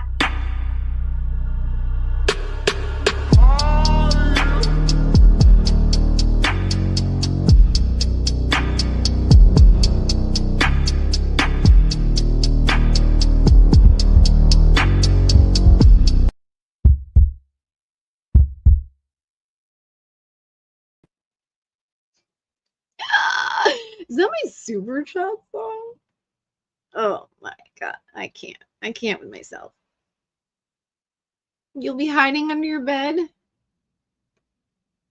Listen, that night when he was sending me those, I was kind of scared. Like the escalation and trying to make sense of anything he was saying or why he was even getting upset so I could de-escalate it. There was like nothing. And I even said it. I go, Barry, please, you're scaring me. And Esty, Nana was the one person in this entire mess that I trusted. Do you understand? Don't judge us like that, please. You're better than that. I'm better than that. I'm not. I wasn't judging. I was trying to give advice. And then he says, will you help me? And I'm not writing back. Because after those voice notes and then you're back to being calm? What the fuck? He writes, okay, Esty, don't bother. You will be enjoined in the lawsuit. Good luck. Now I'm in a lawsuit?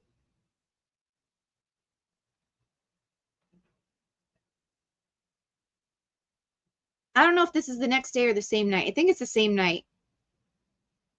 Oh, he's still trying to get my attention. He's going back to things that I wrote and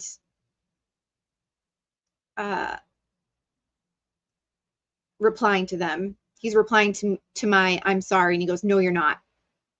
And he replies to the same I'm sorry, and he goes, you are definitely not sorry. This conversation has been recorded, SD. Okay. You weren't sorry when you asked for the evidence, Esty. You actually came to me for the evidence. For your attorney. Do you remember that? What does that say about you coming to me, knowing I was working with Nan? You remember when I asked you if you trusted Nan and you said yes when you sent that letter to Betero? You know, Nan, Esty, I gotta tell you, I didn't like what happened with you. I didn't. But I understood why it happened. I've heard all the stories. The fact that we had to get involved because of that stock account and your behavior is why we got embroiled in this nonsense. I want you to think about that because I didn't need it.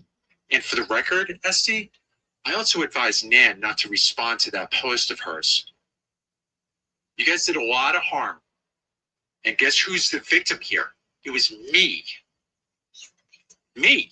Barry. Collateral damage?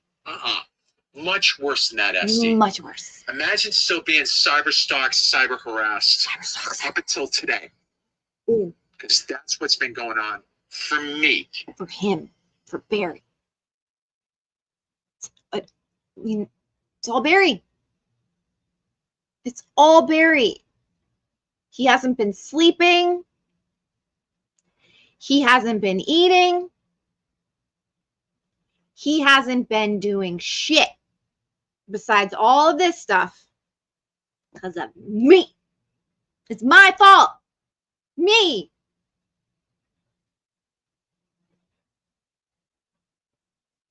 And then he writes, I will leave you with your thoughts, knowing you think you know better than anyone else. If I do not get an answer from you tomorrow by noon, I am enjoining you. You should have never went there with me on your judgment. And then he sends me some type of screenshot. And he writes, big day tomorrow for Broyles, Obach, and Nan. Good luck. And then he sends me another screenshot and he goes, I don't bluff.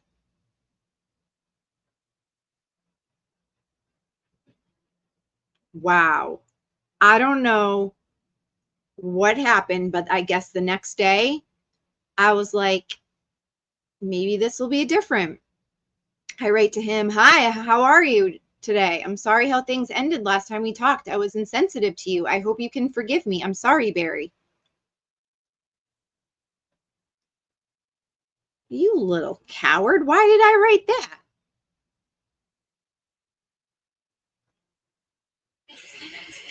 Sure, I'm fine. I'm still dealing with the John Barron account because Nan, along with Broyles and Obach, have been colluding together since August 8th. Yes, I am fine. I've been dealing with the John Barron account since July 11th, as you know. So yeah, I'm fantastic. Outside of the fact that Nan still hates me and Broyles threatens me every day, along with Nikki Caprino, also known as Obach.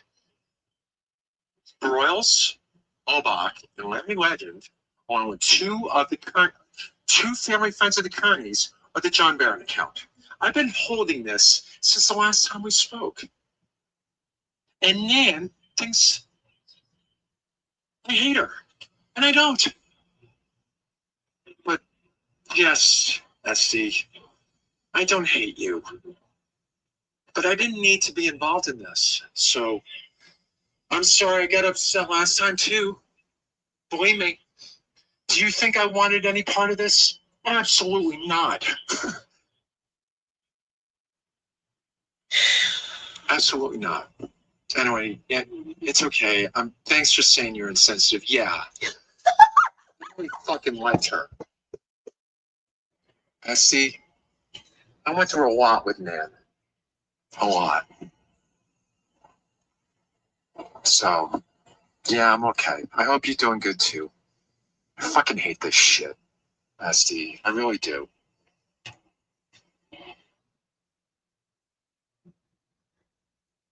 I love that part. Thank you, because you are insensitive. I'm not even going to go through any more, but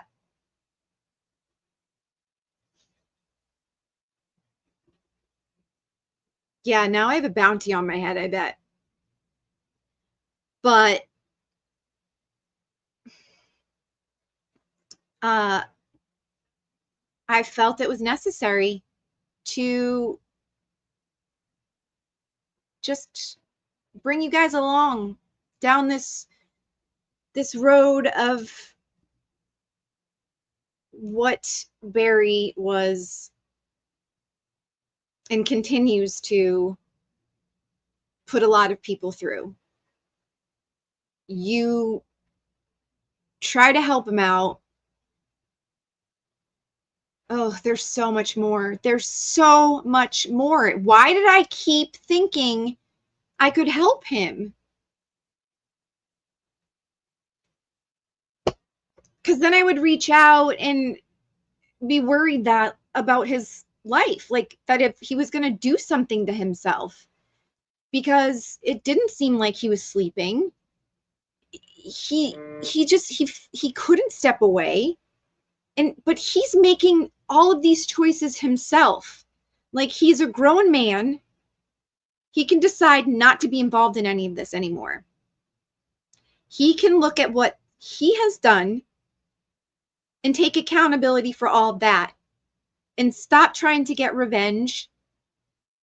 I will say, the one person that I did see being a total fucking asshole to Barry that I think maybe he should focus his energy on is Jen Altman. She was going and getting pictures of her daughter, or his daughter, and posting them. I can't remember the things that she was saying, but for her to be doing that to him, especially when he was like in this very sensitive state and freaking out already, like that one, focus on that one, Barry. You and Nan, you didn't work out. I am sorry. That sucks. It really does. I get it. Many of us have had our hearts broken by somebody else that we really thought there was a connection and saw our future with. It's not going to happen. And if she is with somebody else right now, leave that person alone. It's not that person. It's not his fault that they ended up having a connection. If you care for Nan, if you ever cared about her, you just want to see her happy, no matter who it's with. You fucked up having a friendship with her, though. Maybe you started off as friends and then it got a little romantic, but then when she broke it off with you, you could have still had her as a friend, but you fucked that up. She's scared of you. Leave her alone. Stop tagging her. Stop dragging her around. Stop making people feel like she is the one that did all this to you, and then they want to help you out and have your back. So then they take on what's going on, and then they feel that Nan is the issue and the one that should be getting all the hate or whatnot. But that's not the case. Nan doesn't deserve any of the hate with what happened between you two. Whatever's happening in other stuff in this movement with Nan, okay, whatever. But between you two, let it go. Stop harassing her. Stop being the victim. You are not going to be happy ever if you don't let it go. It sucks. I get it. Heartbreak is part of life. Not all relationships last, okay? But there is a lot of people. I'm sure there's tons of people in Florida where you're at. Get out there, Barry. Meet somebody else. Because you do have a good brain. I'll say that about you, Barry. You're very knowledgeable about stuff, but you're using that knowledge to mess with your own self. You are being your own enemy at this moment.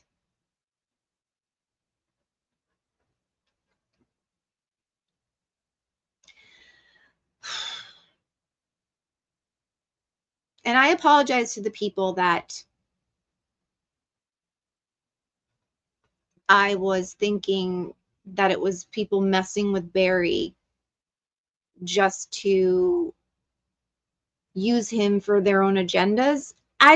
There's no proof of that, but that's the only explanation I could come to for why he was acting the way he was acting and attacking the people that he was attacking.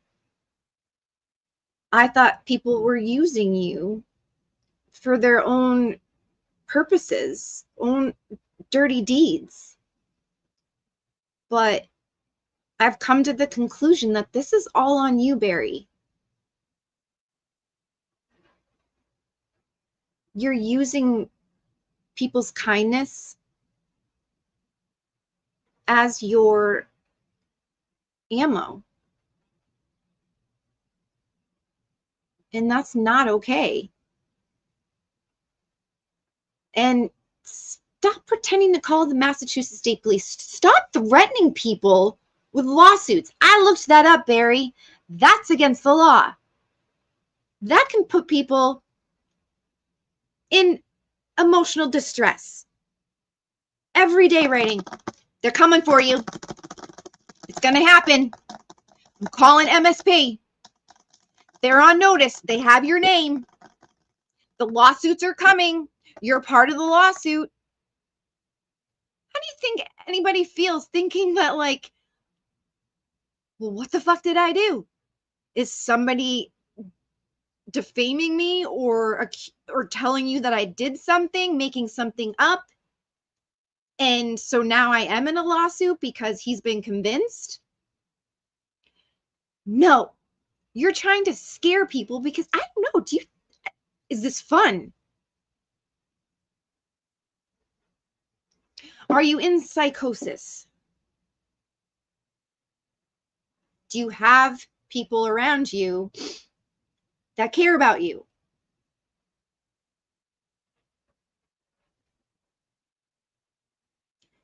We're watching somebody else in this community, Barry.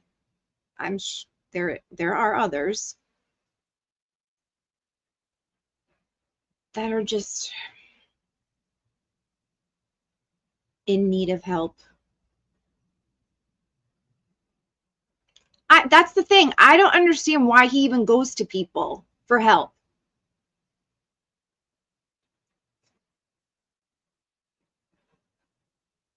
He doesn't break anything down. And I don't know what his expectation is out of anybody that he reaches out to. Why?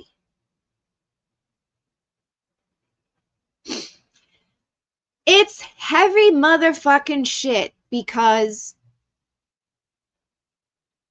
you wanna help. You do. But reached a point. Can't help anymore.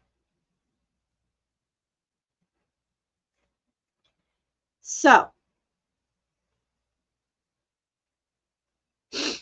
at a risk of being copyright stricken, hoping I can just take this part out. If it does show I am. Just Barry. Love yourself, sir. Stop hurting people that are good people that have tried to help you.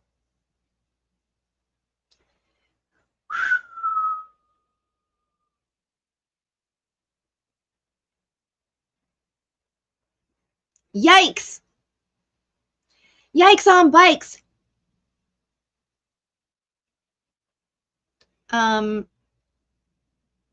This is something my husband sent me.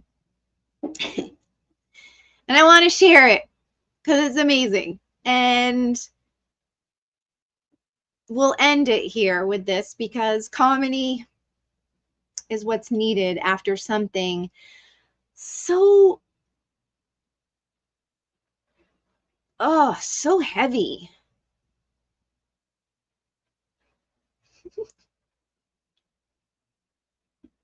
So let me bring it up. I gotta share it first. Hold on. I need to check something.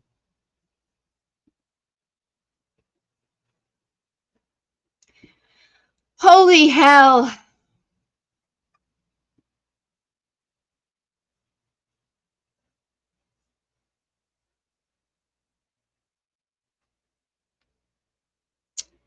All right, nothing lately.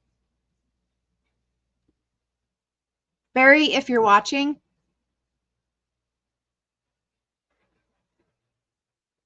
people have cared, people have tried. You don't want help. That's my conclusion. You don't like you don't want to be fixed.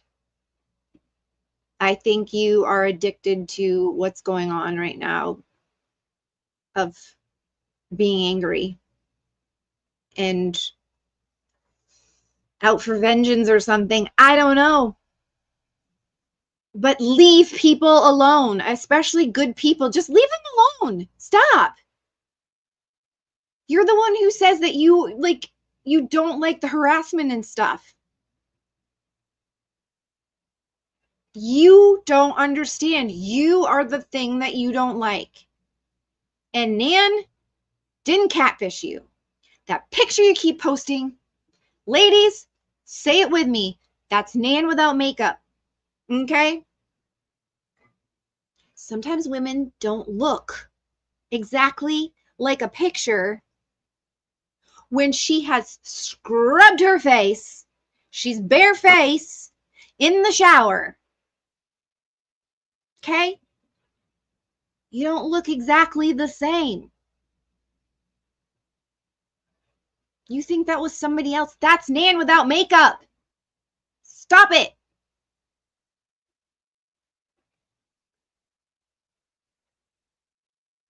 Gosh.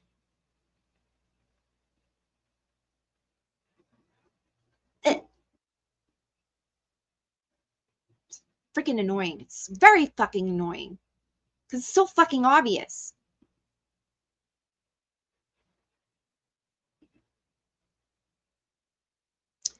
Okay. So, ladies, feel me out here. We all should be in the 1800s. Because how we're all feeling right now, we need to go see a doctor that can take care of us. Enjoy.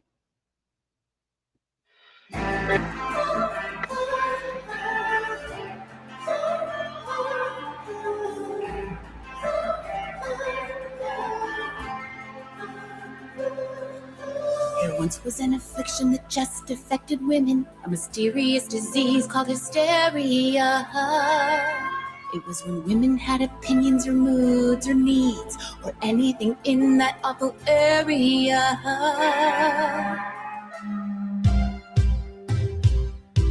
In 400 BC, Hippocrates, yeah, that guy whose oath we still use, said it was caused by a wandering uterus that moved through your body and made you a bitch. In the Middle Ages, they said our wombs were possessed by demons, but you could get rid of those evil spirits by sneezing achoo, and if not, you were a witch. Makes sense. In the 1800s, they discovered something brand new. Only a psychiatrist was qualified to do. They massaged your vagina till you shook. That's the cure. They called it paroxysm and said it wasn't sexual. The women were probably like, sure. Sign me up. Today is expensive and taxing. Not having to work on yourself sounds relaxing. Instead of evolving and changing your ways, you go to the doctor, they make you come, and then your husband pays. I want to be a hysterical woman in the 1880s. Therapy-wise, it was the best time for the ladies. I don't want introspection, I don't want to grow if I have an inner child. I don't want to know, I don't want to analyze all my pain. I just want an orgasm and free cocaine. All you had to do was say something crazy like, I want to wear pants. And a doctor be like, get this woman off stat. I don't understand why we stopped doing that. Sure, not everything in the 1880s was great, but I'd rather be traded in a land deal by my dad than go on another Tinder date. And sure, communication was at a slower pace, but I'd rather have that than to have anyone in the world be able to tell me what they hate about my face. But in the 1880s, you'd be drunk by noon, no one would know. Just like the pandemic without the sourdough, if I was there, I'd find no way to get treated for hysteria every day. I want to be a hysterical woman in the 1880s. Therapy-wise, it was the best time for the ladies. I don't want to process, I don't want to try if my relationships are toxic. Please don't tell me why. I don't want to journal about my dreams. I just want to orgasm and drink amphetamines. All you had to do was say something crazy like, listen to me, and a doctor'd be like, finger this impertinent sow. That sounds so much better than what we have now. And it wasn't taboo, everyone had hysteria, just like how now we all have ADHD, and how everyone you've ever dated has a clinically disordered personality. It's not that we were normal human beings with emotions, that's not on the list. Just like how there's no way that person just didn't want to date you. They must be a gaslighting dark triad on the spectrum psychopathic narcissist who also has ADHD, just like you and me. I want to be a hysterical woman in the 1880s. Therapy-wise, it was the best time for the ladies. I don't want to be a brand new me. I don't want to take accountability. If my subconscious tries to sabotage me, I'm just gonna let her. All I want to do is have a paroxysm, and yeah, I'm better.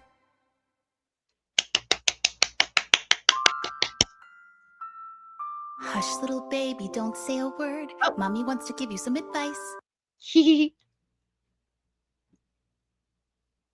Wasn't that fun?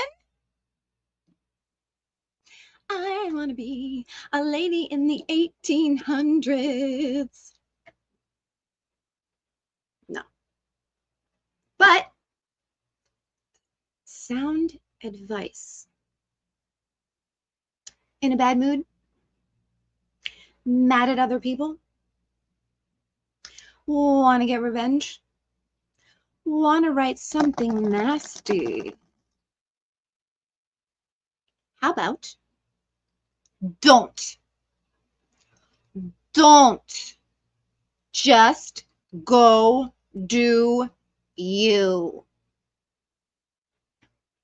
Love yourself. Get in your bed. Get your toy. And get out the aggression on yourself. Okay? You know who would be super proud of me for saying all that? JB. It's natural, okay? But We're talking about it out loud.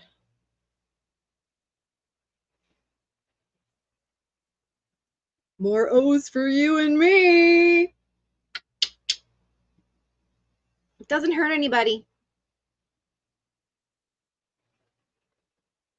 I could go on and on, but I'm not going to. I'm going to go. I'm going to go and do whatever I want to do.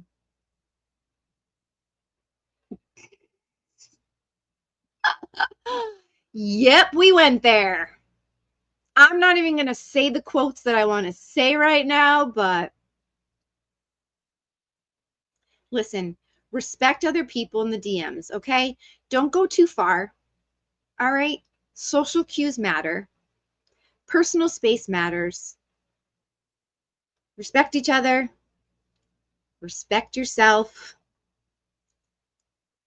Put up walls for people that you now know who they are. Just be kind, but also don't let people fuck with you. You don't need to fight back. You have the power to turn it off or ignore. Sorry it got a little dirty there at the end. All right, y'all. That's all I got. So, stay safe. Don't go out into the woods by yourself. You know, life isn't fair, but you have choices. And the choices you make are on you. Make good ones. Make good choices. Make yourself proud to be who you are. Okay, I love you all. Thank you for hanging out with me. Thank you for putting up with me. Thank you for just being good humans. Or trying to be. Okay, all. That's it for me. Until next time. I love you, duckers. Bye. Long live, say it with me. Long live Asteroid. Here's an oldie outro for you. They told you to shrink yourself, didn't they? To make yourself small, quiet, and easy to swallow. They said your fire was too much, that your desires were too wild, that you should be ashamed of the hunger in your soul. But here's the truth they won't tell you. The world fears women who know what they want. They fear women who refuse to play by the rules, who aren't afraid to burn everything down just to feel alive. You were never meant to fit in their little box. You were born to shatter it. They want you tamed because they can't handle the storm that's inside you. But why should you apologize for being powerful? For wanting more than a life of empty smiles and shallow conversations? You deserve to be wild, to be unruly, to take up space unapologetically. Stop dimming your light for people who can't handle your shine. Remember this, the ones who fear your power will always try to silence it, but your voice was never meant to be quiet.